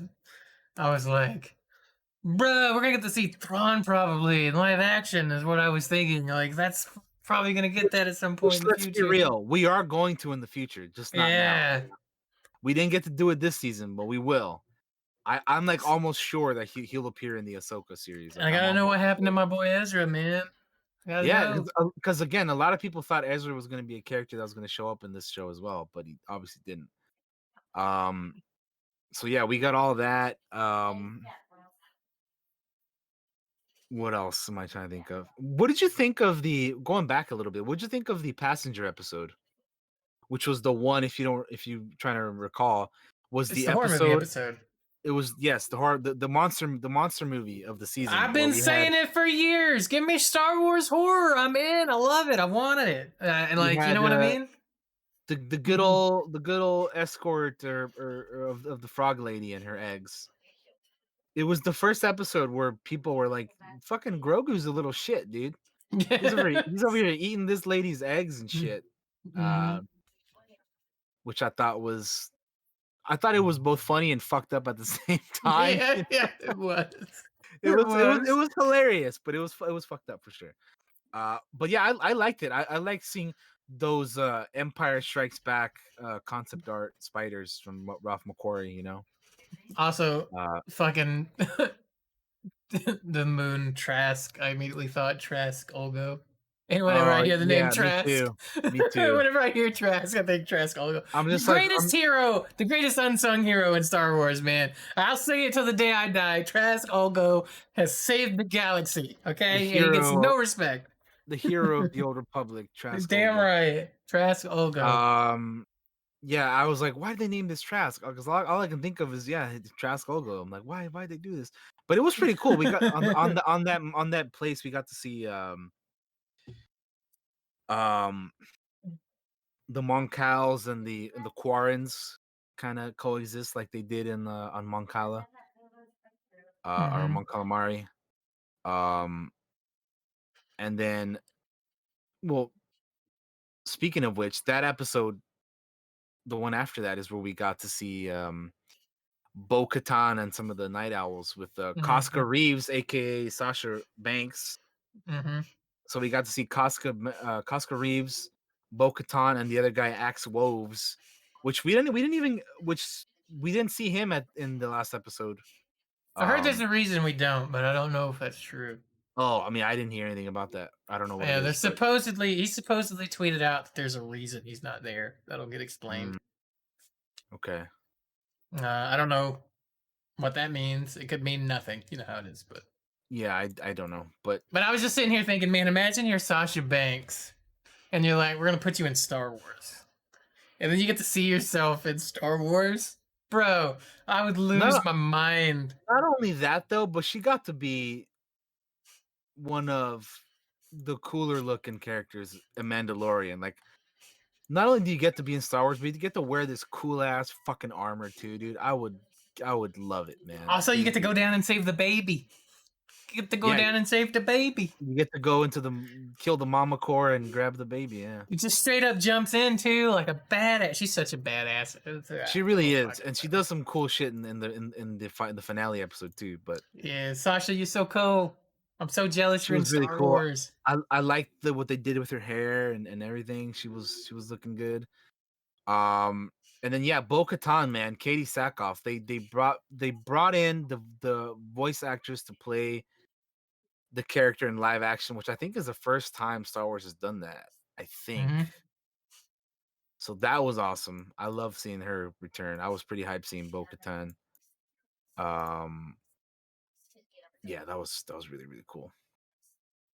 Um, and I know I've talked about uh, we've talked about Boba Fett a little bit, but when I tell you that I could not be happier to see Tamora Morrison return as Boba Fett, that made Yes. me like I didn't even mention it, but I have to because I love Tem, and every time I hear Boba Fett or the clones or Django or any of that stuff, I always, without a doubt, think of him because he is the best. Not And only then, that, he came back and didn't miss a fucking beat. He dude, is a badass. in the tragedy episode when he like whoops ass with the fucking gaffy stick, he was fucking cracking those stormtroopers Bruh, up, man. he was scary. He was scary. He Like really was. he looked, the facial expressions, the fucking like the grunts and war growls he was doing as he was fighting. It was terrifying in the best possible way. It was like, fuck, he got into this. You know? When he like smacked that one stormtrooper and he like bounced in between two rocks and like Mm-hmm. landed and he looked off, I was like, good lord, he fucked that guy up. Oh my god, it was so good, dude, seeing him do that. And then like the moment when he like looks at the Razor Crest and he's like, I'm gonna go get my armor. And then he comes back and he lands dropping the grenade and like, oh Oh my dude, god, he just goes on a it was warpath. the the it was It so good. was it was this hallway scene, man. It was they let Boba be a badass like he should have been all along. We got the Boba Fett that we should have always gotten in the movie in the original trilogy, dude. Cause like when you see Boba Fett in Empire Strikes Back, he's significantly more badass than he is in Return of the Jedi. Cause in Return of the Jedi, all he does is get hit by a blind man. It's tragic what happens to him in Return. I recently rewatched Return of the Jedi like a month or two ago, and like I love the way his armor looks more in Return of the Jedi than I do in Empire. But he doesn't do shit in Return of the Jedi, dude. He gets his ass whooped so bad and so like Like, I don't know if dude, it is tragic. That's all I'm gonna say. Like, if you haven't seen that movie in a while, rewatch it. Pay attention to the Boba scenes. He is a chump, dude. He is a fucking chump in Return of the Jedi. So seeing him return in the Mando season 2, whooping ass the way he should, it was like I don't even know what the word, man. It was like so it was oh, not it was vindication, which by the way, speaking of vindication, in that same episode of the tragedy, when he gets his armor back, they had kinda Clone Wars kinda retconned Django and Boba being like true Mandalorians. Well, guess Uh, what, buddy? The fucking tragedy retconned them being into fucking true Mandalorians again. Because yeah. when he pulled out the little thing from his gauntlet, and he's like, "This is my father Django, and this is me Boba, and my father was a foundling who fought in the Mandalorian Wars." I was like, "Yes." I was so fucking glad. That was like some of my favorite. It's the thing I love about the show. It's like it's little things like that. It's little things like that that get me excited, man. Like aside from all the cool like shit that we're seeing on screen, it's some of the dialogue and like lore like that just makes me so happy, dude. Like I was so happy to hear that Django was a true Mandalorian again, and so is Boba by default of that. Um, but yeah, dude. And then we haven't even mentioned Fennec Shand. Her return in that episode was great. Seeing Mm-hmm. her with the metallic fucking or the robot. Yeah, she's like cyborg now, but she's like a cyborg now, basically with her Yep. If I could just stomach or jump whatever. in, I just want to Go for say, it. even if we forget a character, let me mention they're fucking. There was not a There weak one. there They were wasn't. all great. Like They're they all were good. awesome. Even fucking Miggs Mayfeld, who was a fucking Bro, Bill Burr, yeah dude. Bill Burr can yeah fucking act. Okay, Bill Burr can fucking act. Bill, you were like awesome. Miggs Mayfeld, who was a fucking like bounty hunter or mercenary dude in the first season, who like Din like captured, right? And then Hmm. like sent him away for the New Republic to pick up. He comes back this season and does some of the I've said it I said this like after we watched the episode that night, but Hmm. Bill Burr had a better storm Imperial redemption story than fucking Finn did in fucking 3 movies, dude. And he did it in one episode. I was like, I wow, man. when he's talking Unbelievable. when he's talking to the dude at the table, like his facial expressions, his tone of voice, everything Yeah. changes as they talk, and He's you talking see about it right before he shoots him. You see it on his face that he's coming to that decision where he's going to do something. Oh my god, it's so good. But he was amazing. Like he hats was off to Bill Burr. he was great, man. He was really, really good that episode. And shout outs to Rick Famuyiwa for writing and directing that episode because he wrote that, Rick Famuyiwa. Because a lot of people think that John Favreau wrote the entire season, which I mean, he kind of did, but he didn't do all of it. Like Dave Filoni or he wrote and directed the Jedi episode, and then Rick Famuyiwa wrote and directed the Believer episode with Bill Burr. Yeah, he was really really good, man. Just seeing him like, and then like some of the questions he was asking Din too, like, yo, is it that you don't have to show your face, or do you not have to take off your Mando helmet? Because like there's a difference, you know what I mean? We're like, And how then far are you going to push this? Yeah. yeah, like how far are you gonna go with it? And then when he's like, oh, it doesn't matter to these people if we're New Republic or Imperials, like we're all invaders to them, you know? We And got to just see stormtroopers be heroes for once in that episode. Like, yeah, dude. Like when they're on the Juggernaut rolling into the Imperial facility, and then like the pirates are rolling in with thermal detonators in hand and shit, and then Din's like, "Well, fuck it, I have no weapons, I have nothing. I'm just gonna he just put puts them his up and hands see what up. Yeah, happens." fucking bring it And on. then like you're like, "What the hell is gonna happen? Are they gonna throw the thermal detonators and blow them up, or like what's going on?" And then you see 2 TIE fighters swoop in, pew pew pew pew pew, and then like they're fucking just you hear heroic music when with TIE fighters swooping in. Hmm. When has that ever happened? You know what I mean? Like it's so good. And then like you see stormtroopers actually hit something, dude. Oh, and Yeah. also we got Short to see troopers. short troopers, dude. Yeah, we did. We got short Short troopers troopers. who are So awesome. I cool, dude. love short troopers. I love short troopers. They're so badass. Um, Oh, the Believer was such a good episode. Oh and God, it was good. yeah, like it was so cool seeing those. And then you see Fennec and Kara just snipe them off, and you see the one stormtrooper dude fall down the waterfall, and it looks so good. And then not even okay. And then here's another one of my favorite things from that episode is when they're escaping. Right, Mm-hmm. it's after Mayfeld blows up the Rhydonium and the facility goes up in flames and whatnot, and they're being chased by two Tie fighters. And then Bob was like, "I- "You want you guys want it, don't you? You know what I'm about to do." And he pulls out the seismic charge, and it's just as beautiful as I remember it, man. Oh, you see the seismic charge fall out of the Oh, Slave God. One. Brrr, You talk and it about just Mayfeld blows him up. Oh my god. shooting the Rhydonium Yeah, when when they get on the ship on Slave One and he's like, "Give me that rifle," yeah. and he aims and shoots it. Like I love that moment. It's It's so good. so it's like, He's like, and then he calls back to the conversation they had in the transport where he's like, as long as we can sleep at night, right? And he shoots yeah, it, and he's like, we yeah. gotta sleep at night. Everybody's got to Like, sleep at night. Yeah, exactly. yeah, we all gotta sleep at night. And it's like, I love that he calls back to that conversation. Like, yeah, Yeah, I had to it's do it. great. I It's wouldn't have been really, able to really, sleep really if I good. hadn't done it. Ah, God, God, So Bill good. Burr's great in that episode. Holy shit! He was fantastic in that. Definitely. Not that he gives a shit about my opinion, but Bill Burr was great. Yeah, he was fantastic, dude. He was really, really fantastic.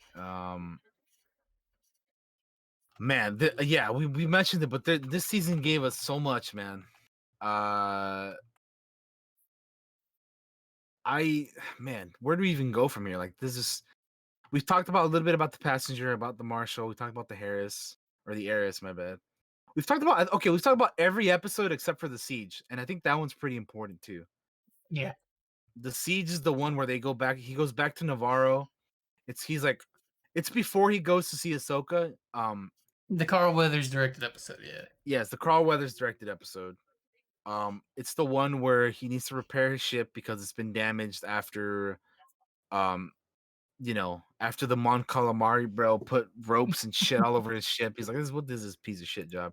So he goes over to Navarro, and then, yeah, he sees Grief Karga, who is now like the magistrate of Navarro, and then Cara Dune, who's like the marshal. Um, So they're running things there, and then they're like, "Oh, hey, we have a job for you. Let's, go ahead and do this." And then they bring back the Mithril dude from the very first episode, the blue guy, yeah. fucking Horatio Sands. Who That I guy. wasn't expecting to come back, like at all. I mean, I wouldn't either, but like some of the Funko Pops released before the season came out, and he was one of them. So I was like, "Well, huh?" So I knew he was coming back because of that, but we got to find out that obviously the reason why they wanted Grogu was because they wanted his blood for because Grogu has a very high midichlorian count, obviously. And we hear Dr. Pershing say this in the hologram, and we go into the Imperial facility and we see like fucking tanks of like what look like Snokes or something. I'm still not sure what the hell we saw in there. Obviously, they were doing some cloning in that facility right there, but Yeah, some yeah, experimentation. yeah, it was very interesting to see what they were doing there. But that was definitely the interesting stuff of that. It was cool seeing like them uh use the one of those like stormtrooper transport vehicles to escape in and like and all that. And also like we got to see Grogu go to school. We got to watch Star Wars. We got to watch I think for the first time a Star Wars school. Yeah, Like a classroom with like a protocol droid and like all these kids learning and stuff. And fucking Grogu continuing because again, I mentioned earlier how this season made Grogu like a little punk, like a little shit. Not only did he eat that lady's eggs, he stole that kid's fucking macaroons, bro. Like he's like, "Oh, you don't want to give me any? Well, I'm gonna take all of them. How about that? They're mine now. They're mine now." And he just starts eating them, and there was some name drops in the school, like Chandrilla being the Hmm. capital of the New Republic, and the Acades Maelstrom, which is the thing that we saw in Solo on Kessel and whatnot. The Hydean Way, the Corellian Run. Those are some things that we heard. Um, but yeah, it was it was. But yeah, the interesting stuff from this episode was definitely the Dr. Pershing and cloning stuff for sure. We got to see Uh, scout troopers on bikes. yep. Which like I thought it was funny how there's one moment when they're all like leaving the facility and like two of them like bump into each other and like blow up. I'm like, oh, dudes, you done fucked up, man. You done fucked up. But yeah. Oh Lord. Um, I'm trying to remember if there was episodes in this. Well, actually, there. You know how in last season the finale was kind of like a two-part finale. It was episode 7 and 8, Hmm. and like the first 3 episodes were kind of like an arc as well. I don't really think this season had anything like that because it was just all like one continuous thread, wasn't it? Uh-huh. For the most part. Yeah. Mm. Huh. Like it's all about Din trying to find a Jedi throughout the whole deal. The whole season, yeah. Because at the end of the last season, we had the armor. Who we didn't see this season. We didn't see any Uh, of the we didn't see any of the Children of the Watch. Which, by the way, we got a name for them, Children of the Watch. yeah, It was confirmed by. That's another thing we didn't even mention from the Eris episode yeah, is that the Children of the Watch are like a cult from the Death Watch. yeah, like an That extreme version. yeah, and that's why they don't take off their helmets and stuff, which is the part of the creed and whatnot. A group of religious zealots uh, that followed the way of the Mandalore. Um, but yeah, we didn't see any of those guys. We didn't see the armor. We didn't see Paz Vizsla, which is the big Mandalorian dude, the heavy gunner guy. I got his Black Series. He fell over, but he's like right there. He fell over. I gotta get his. I gotta get him a stand.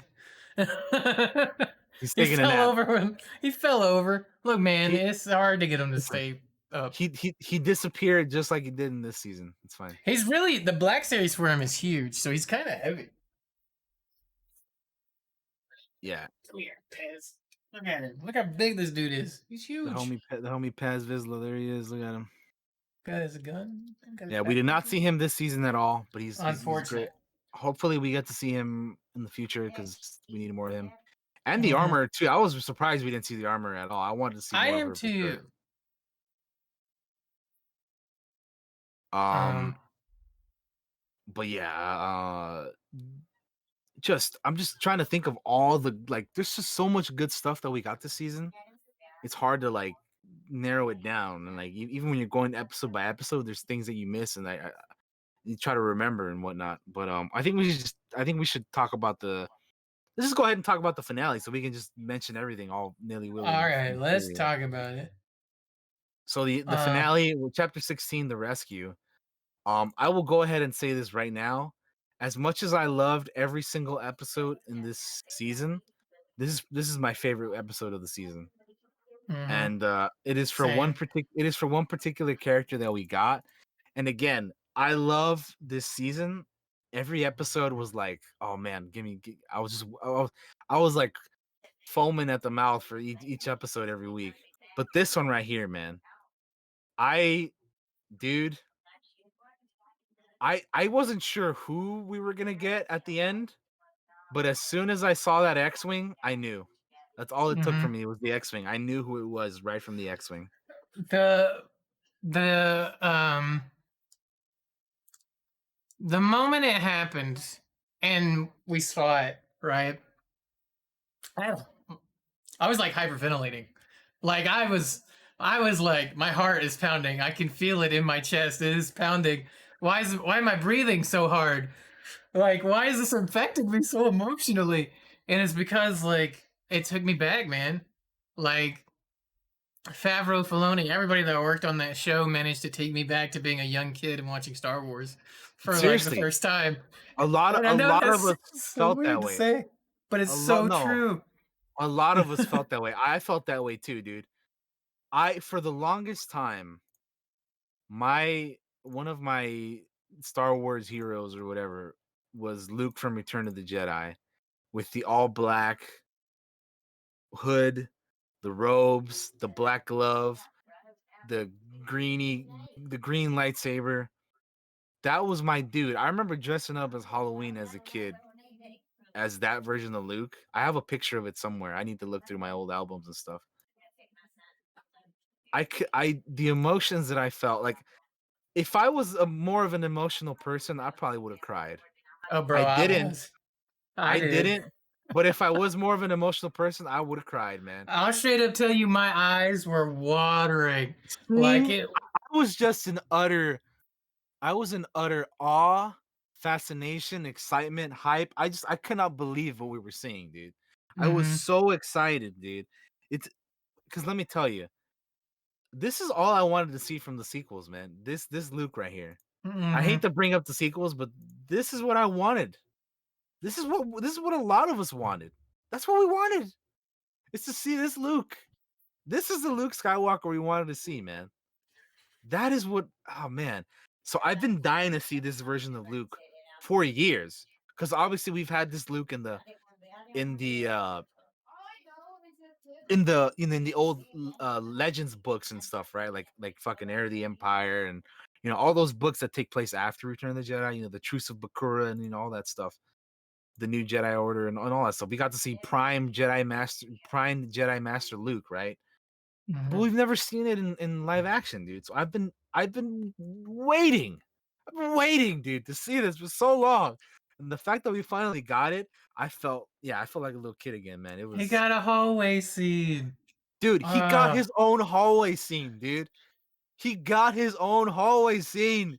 I've seen people like edit the Vader one and his together, and it's mhm. like my father before me, oh god, it's so good, dude. Oh, it's so Bruh. good. The Oh. music too. The music. I was listening to it earlier because they put out the next part on Spotify Yep, and so they good. had it playing. Oh, Oh my god. It was no, dude. so good. I was a This kid episode again. this episode makes me so happy, man. It's like this is why I'm like, thank you, John Favreau and Dave Filoni and everybody involved on this show, because god Hmm. damn it, dude. This is the shit that I love about Star Wars, man. This is why I love You're Star Wars. doing It's God's so work, man. You're keeping me really, alive. really. Not only are you giving us good stuff in this quarantine and hellhole of a world that we live in right now, but you're giving us excellent quality, top fucking tier Star Wars, man.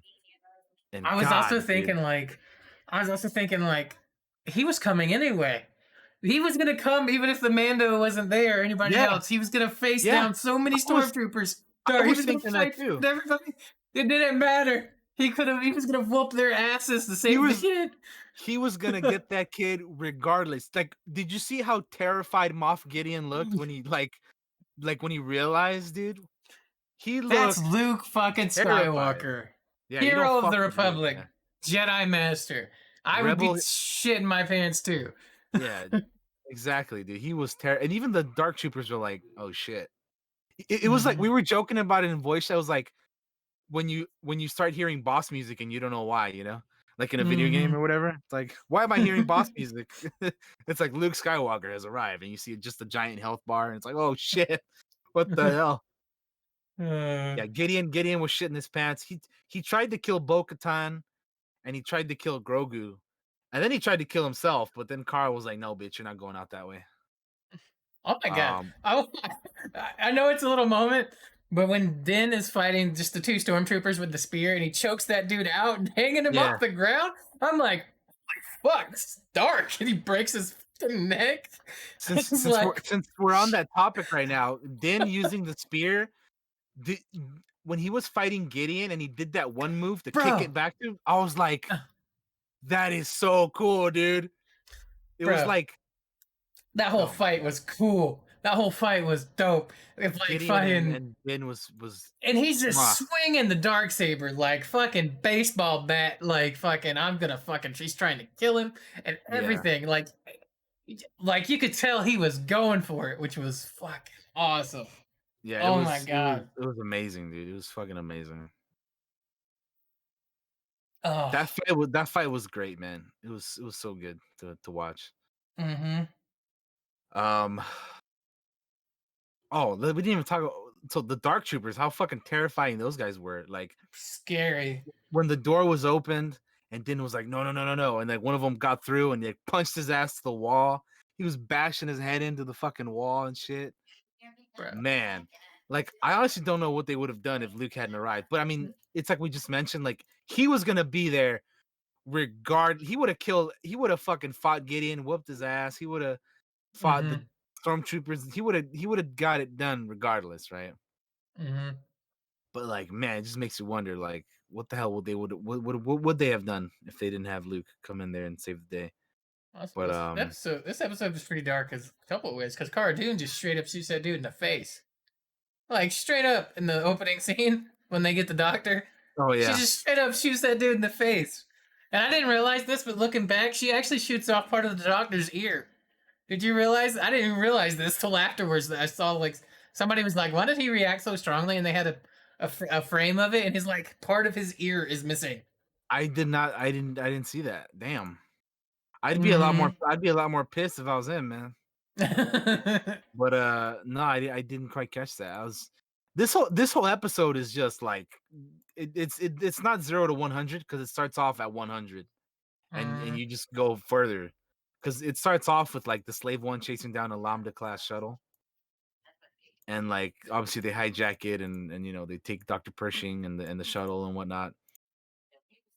And then like after that they land on this planet which I don't know what it is, but we get to see Bo-Katan and Casca Reeves. And there's some shit talking, bro, between Boba and the two ladies, man. they straight up they pick on Boba like twice. And Yeah.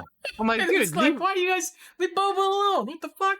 But you guys are all on this. You guys are on the same side here. You're all bucket heads. What are you talking about, man? Leave this man's alone. She calls Casca off Boba, and then she starts with Boba. Yeah, right. It's like, what are you doing? Quit fighting each other, man. You guys are all on the same team here. It was kind of And then it was like kind of funny. I thought it was pretty cool how they let Sasha do her wrestling move on Boba. Yeah. Hit Boba with a DDT while fucking using a jetpack. The jetpack, yeah. Mhm. Um, Mm. but yeah, again, that was pretty cool to see. Um, yeah, just seeing Din get beat around by the Dark Trooper was like, damn. You he pulled out the spear and took him out, but yeah. Um. Oh, Shit, him let's talk just about pulling out the spear in the fight with Gideon with was the pretty dope. Gideon. Yeah, I mean Hmm. that was great. Again, I love that move that he does to like kick it up to him and like yeah, it's so good. Speaking of moves, fucking Fennec Shand, our girl Ming Na Wen was whooping ass, bro. Mm-hmm. Yeah. That all girl fire squad, Bo Katan, Casca Reeves, Fennec Shand, and Cara Dune. Those four ladies were whooping all the ass, dude. Fucking they wanted all the smoke, dude. They were whooping these stormtroopers didn't stand a chance, dude. I love seeing Ming Na just like kick a dude, drop him down to the floor, shoot him in the head. Another dude's poking through a hole, shoot him in the head. It's like, Yeah, damn. I'm glad they do some martial arts stuff with her. Yeah, Oh, it was so good. So and Star then like Wars needs more martial arts. Cara Dune's gun jams and she has to like He's smack just the like shit out of beating him. the fuck out of people with it. Like Yeah. Jesus. It's like, man, so much good action shit in this episode. And again, I want to go back to Luke because that was like my favorite stuff in this episode. That's the Um moment. That's the moment, so man. when he has That's his hallway scene, my favorite move in that whole thing that he does is when he force pulls the dark trooper to him into his blade, then he like mhm. spins around and does like a force push. That thing is Mhm. Such a good sequence right there, man. And he just continues to wail on him. And then the Uh, last one, he just like force like the chokes. crush, yeah. The force crush. He just crushes that motherfucker. I just immediately thought KOTOR 2 when because there's a fucking droid crush ability that you can get Yeah. in KOTOR 2. I was like, he's doing the fucking crush. Oh, and then it's just like that. Yeah, that's Luke. He's got that little dark edge to him. His entrance, by the way, is so badass. Just walking down the hall with his hood on and his robes on, and his oh my god, dude! I I couldn't have imagined it even better than that, dude. Like that was it was perfect, I'm not ashamed to say that I've watched every reaction that I can possibly find for this episode, just because I want to watch people feel the way I felt at right? that moment. Um, I've seen a lot of them, but I haven't seen all of them. I need to continue watching more. I've seen grown Um, men cry. yeah, I've seen I've people. seen fucking what's his name, the dude that we watched from Sonny and Cat, dude. Remember him? He was Yeah. Oh crying, my dude. god! I saw his reaction. His eyes just immediately welled up. I was like, he's. Yeah, dude. Yeah, it was, dude. Again, I if there was more emotion in me, I would have cried too, man. But I was honestly, I was just too excited. I was just too hyped. Like I was just in the moment. I could not believe what we were seeing, dude. I could not believe it. Like inside, I was so giddy. Like I it's such a feeling, dude. Like I could not believe it. I could not believe it. It's something that I've wanted to see for years. And then like you just see him walk down the hall with his fucking robe on. He's just walking, and you see the black glove with the green blade. It's like, oh, it's so beautiful. Oh, Mm, it's just like it couldn't have imagined it better than that. You see bro, him walking down, if tear I up the could dark bottle that troopers, feeling, if I could bottle the feelings I was feeling during that moment and keep them forever, I would. Like, right? It's like, uh, oh my god. So here's something that we didn't talk about. How did you feel about the CG of his face? Because I know a lot of people. um, Because I've heard a lot of people be like, "Oh, I wish they used Sebastian Stan," you know, like, "Oh, eh, I wish they didn't use fucking CG or whatever." it was fine. It was fine. It didn't Yeah, turn me off of it or anything at all. I'm like, I was kind of expecting it, but I yeah, was also thinking afterwards, they probably didn't get to put a lot of work on it. I imagine because they were probably trying to keep a lot of the secret, right? Like you wouldn't tell anybody that didn't need to know. yeah, So like that was kind of like my rationalization for if it looked strange at any time. The only thing that really ever really struck me was like some of the lip movements didn't straight up come out. yeah. Like it didn't match. When he's like talking, like I think at the end when he's like, "May the force be with you," the lips kind of don't match But you know what? I perfectly. don't give a fuck. Like, To like be it honest, was fine. I don't either because guess what? I got to see Luke fucking Skywalker again, dude, Skywalker, in yeah. live action, the way I've always wanted to see him, whooping ass, just tearing shit up. Oh man, it's just and then like Uh, we can see R2 again. He mhm. walks in too, man. He just Fucking comes in. I'm like, fucking R2 just rolls in. Like I can't believe fucking Din and Grogu met fucking Luke and R2. Like what? mm-hmm. Oh my god, dude. Oh my god. I wish if I could I wish I could bottle that feeling I felt in that moment. Shit, I do too, man. I could not believe what we were watching, man.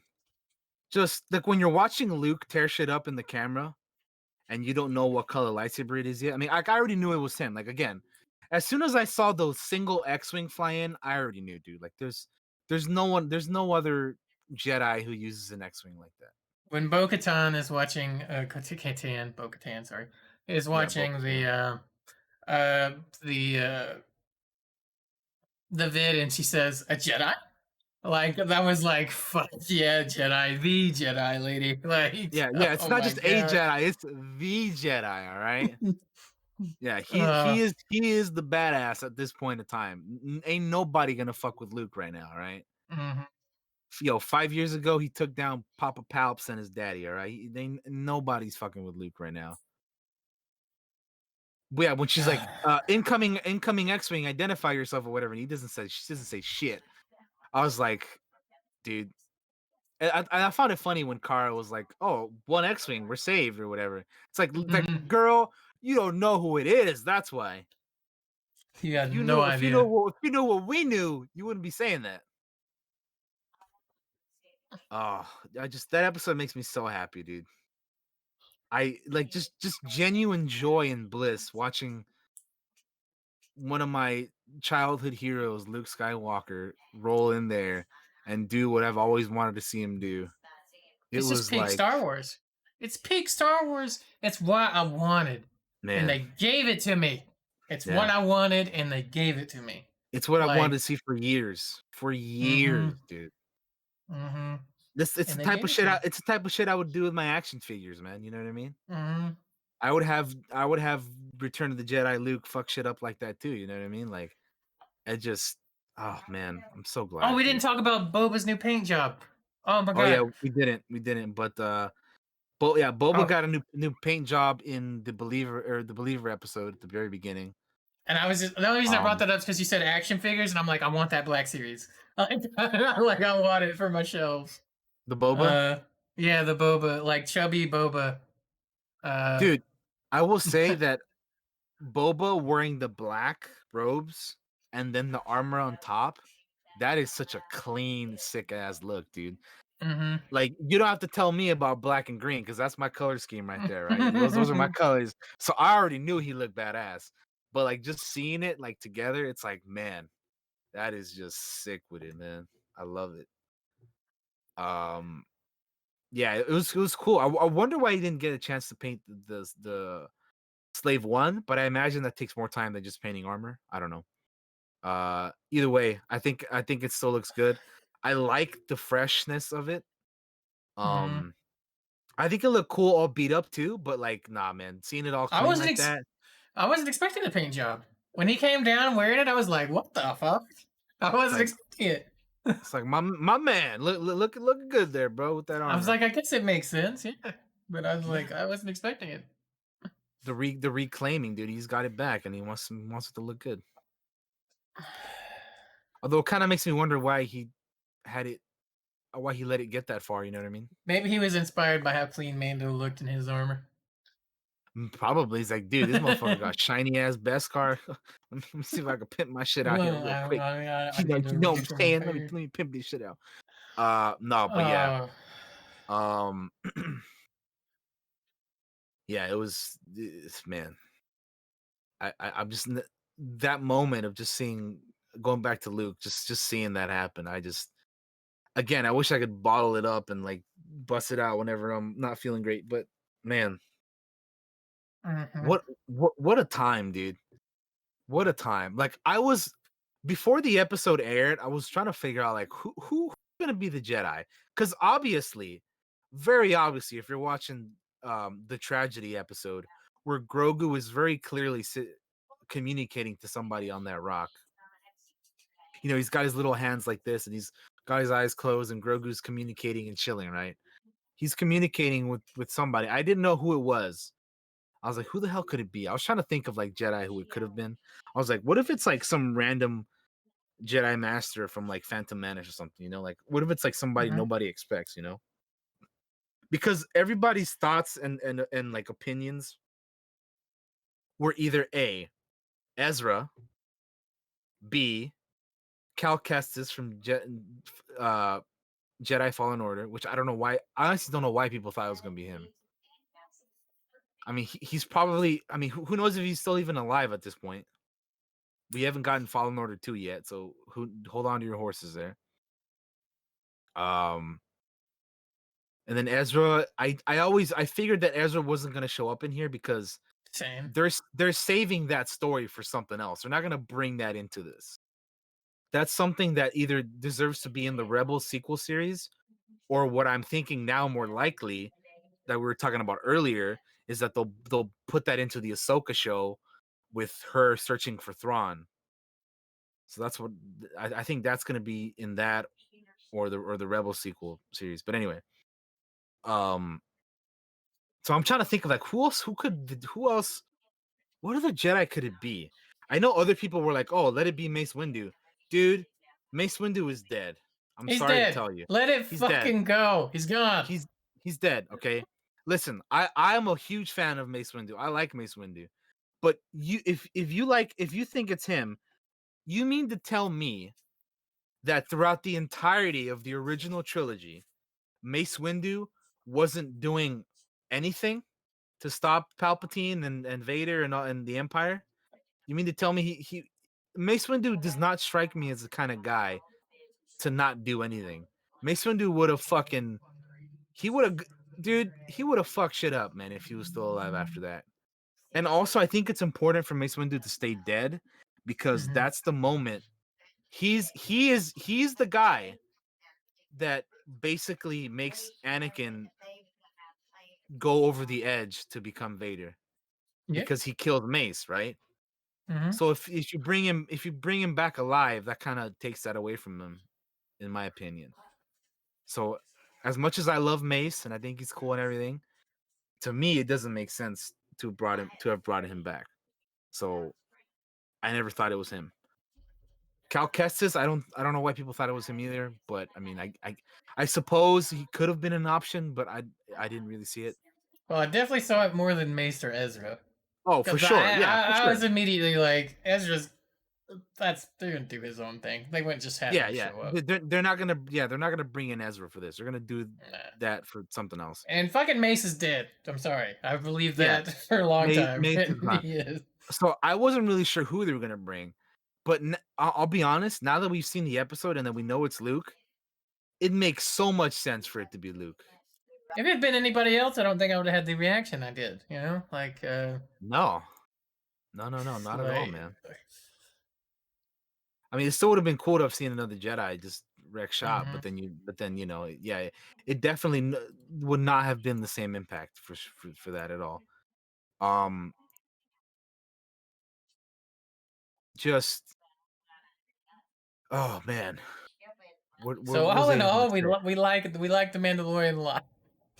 We really do. Season 2, fantastic. uh, Um, yeah, we've been like all over the place. It's not like this hasn't it's been not. like There's no structure. We're just talking about the thing we yeah, love. So we're just free balling it. We're just throwing stuff out there. Because normally, like when we did the boys, we were like, oh, episode 1, episode 2. We're like, no, fuck that. This time we're free balling it, which I think is probably the way I we like should it go. better. Yeah, I I like like this it way better like better as this. well. To be honest. I think in the future we'll go about it this way, for future stuff. Um, but yeah, I mean, I forgot to mention, but like Operation Cinder was another Easter egg that they Got mentioned mentioned. from the Yeah. Believer episode. That's from the Battlefront 2 story. Um, I mean, dude, just I could keep talking about this, but I've been talking about it way too much. Um, I will say another thing that we haven't talked about yet, which we should before we stop this, Mhm. is the book of Boba Fett. Yes. So Oh my goodness. there's a post credit scene at the end of the rescue episode, and we go back to Tatooine, as Tamora Morrison would say, to the twin sons of Tatooine, and we pan over to the left, and we see Jabba's palace, or formerly Jabba's palace, because it's not his anymore. He's been dead for 5 years. So we see the former Jabba's palace. We walk inside, and we see a fat ass Bib Fortuna. Oh my god, he's so huge. He got fat as shit. I was like, God damn, that boy been eating. He was Thacker and I were joking. He was looking like Orange Free Todd, dude. Do you remember the senator, the Twi'lek senator, Yes. dude from the prequels? Like, what the Yeah. fuck is Orange Free Todd doing here? But yeah, Bib Fortuna got big, and then he was running. So it was Bib's palace now at this point, and then Fennec walks in, starts shooting the Gamorrean guards and all these other people. She frees the poor Twi'lek girl, and then Boba walks in, shoots Bib Fortuna in the chest, knocks his fat ass down to the floor, and he sits down on the throne looking like King Conan. And Straight up. and dude, the Book of Boba Fett, we're getting that. So, dude, this is really cool, man. Really, really cool.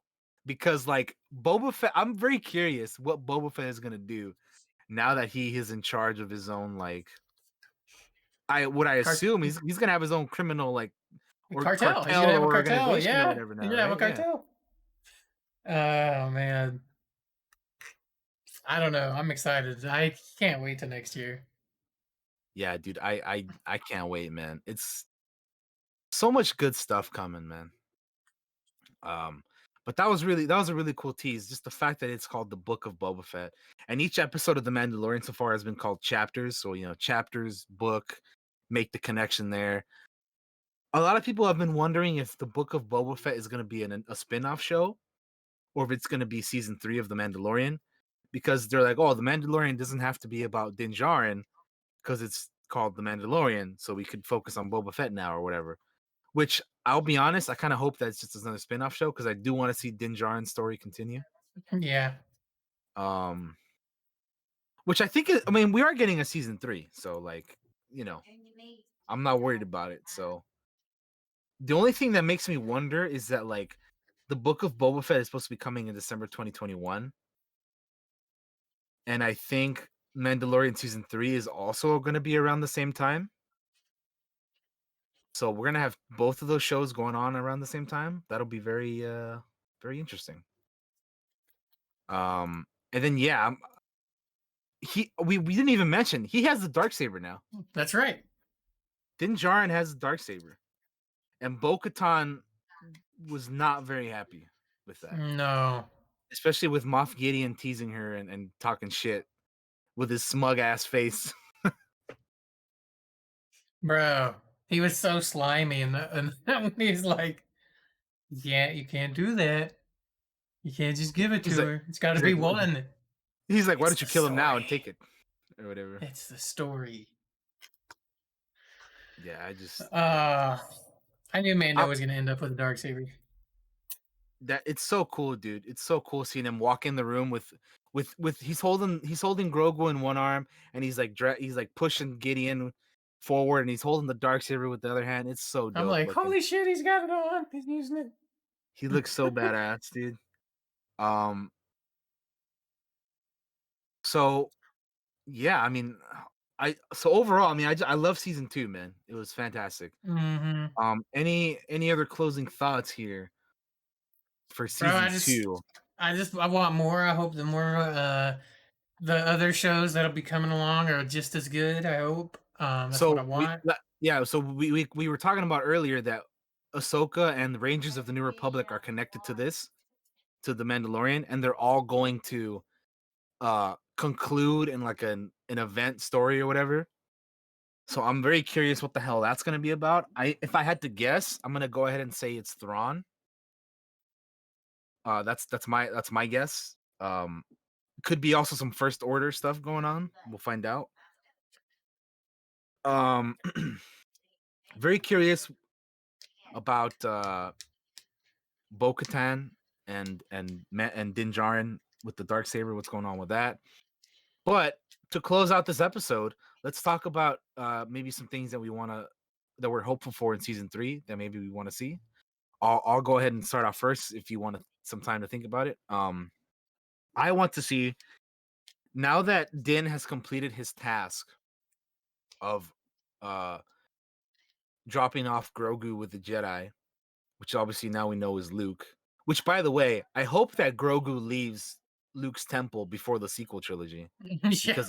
because otherwise, I mean, that kid died there, which would be such a waste. So Mm-hmm. I hope that at some point before the sequels, Grogu leaves Luke's temple. Which, if I'm being honest, I think that eventually, at some point, if this show goes on long enough, Grogu will come back to Din. You Yeah. know what I mean? That's what I think. That's my prediction. I don't think he's gonna be at Luke's temple forever. But anyway, back to my thoughts of what I would like to see in the future. Now that Din has dropped off Grogu with Luke or given Grogu to Luke, I would like to see Din join Bo-Katan's crusade to restore Mandalore. I would like to see them reclaim Mandalore. Um, because I want to see the Children of the Watch again. I want to see Paz Vizsla, the armor. Basically, I want to see more Mandalorians, dude. Like, give me more Mandalorian Yeah, I do lore. too. Give me more Mandalorian backstory. Give me all of that next season. I would love to see a statue of fucking Tar Vizsla somewhere. I would love if we went to like Conquer Dawn or like the actual planet of Mandalore. All that stuff. Let's go back to Tython. I mean, let's do it, man. Let's explore into some old like High Republic / Old Republic shit. You know, like give me more of that like Mandalorian wars that happened. Give me more of the yeah, the great Imperial Purge. You know, tell me how Moff Gideon took the dark saber from Bo-Katan. Tell me how the Empire apparently glassed Mandalore. Um, I want to know all about that. So that's kind of more the stuff I want to see in season 3. Um, so yeah, basically in the show called The Mandalorian, I want to see more shit about the Mandalorians. Yeah. Um, give me more like backstory. I want to hear Vodeon from Republic Commando. You know the theme. Dun dun dun dun dun dun. Dun, dun, dun, dun. I would love to hear that in this show. I would like, I would literally like fucking geek the fuck out if I heard Vote Allen, dude. Anyway, but that's basically what I want to see in season 3 is more Mandalorian culture, lore, Honestly, I want the same backstory. thing. Like I'm sitting here trying to think, and I'm like, well, the only thing I could think of is I want more of the other Mandalorians. I think there's gonna be. I think we're gonna have like probably half of next season's gonna be a lot of tension. Hmm. With maybe even like a Especially now that like a that civil Din, war type tension. You know what I mean? Like they might start trying to fight each other, kind of deal. yeah, like it would be cool to have like maybe Din sides with Bo-Katan's Mandalorians now that he's more comfortable with taking off his helmet. And then the Hmm. children of the watch are like, "Yo, are you a traitor, dude? Like, You what the broke the fuck? creed. You've Yeah, broken the creed. you broke the creed. You took off your helmet. You know, you're doing all this other shit. Like, what are you doing, bro? So maybe, yeah, maybe something like that. Like, could you imagine if like the armor and Paz Vizsla turn into like antagonists or something? That'd be nuts, dude. If they like full on go with like Mandalorian Civil War type shit, I would kind of feel bummed out about it because I don't want them to be bad guys. But like, I it don't think they'll go it full blown civil war. I think it'll be there. I think some stuff in there will happen. I so I think mean, eventually they'll unite, yeah, I mean, because like to kind be of deal. fair, in the first season they were kind of giving him shit anyway, you know. Hmm. So yeah, it'll probably be some more of that stuff. But yeah, I'm just excited. I can't wait. The Mandalorian is some of my favorite Star Wars of all time. So I'm very excited to see more of that, continuation of that. I don't think we're gonna be seeing Grogu for a hot minute because he's gonna be with Luke. But I'm definitely up for some more Din Djarin and Bo-Katan and Cosca Reeves and all of those people. Hopefully, maybe next year or next season we'll get a name for the armor. It'd be cool for her to have a name instead of just calling her the armor. We already know Paz Vizsla has a name, which for those of you who don't know, Paz Vizsla, as mentioned earlier, is the big boy that John Favreau plays. The heavy infantry dude, that is Paz Vizsla. Um, and yeah, I would like to see who else survived, dude. The Purge and all that stuff, you know. So yeah, basically, just give me more Mandalorians, give me more Mandalore lore, culture, history, all of it. I want all of that. But yeah, I think that'll do it, huh? Unless there's anything else That's you wanna gonna say, nah, bro. bro. That's gonna do the show because we're almost at 4 hours. So, Hey man, when we're talking Star Wars, I always have a lot to say. well, we always go long on these, which is good. I'm happy. I like, man. I knew it was gonna be long, and I don't care. It was awesome. Yeah, it's good Uh, stuff. Yeah, and let's do our shout outs. Yeah, go ahead. again, Luke, Luke. I'm so happy. God damn it. But yeah, let's do the shout outs. Let's go. There you are. You're up. All right. Thank you everybody for joining us today. I do appreciate you all being here, hanging out, watching all that good stuff. If you're listening to this on the audio formats or watching it on YouTube or however you're watching it, appreciate you guys. Thank you as always. We'll be back next week. The topic is going to be TBD. I'm gonna try it. I want to try and see if we can do Wonder Woman 1984, maybe, That's right. Yeah, because yeah. that's coming out next week. but it's gonna be the holidays, so it's a little tough. So we'll see if we can try to get that going. But I definitely, if we can, that's kind of what I want to do next week. Is watch that movie and then we'll discuss it.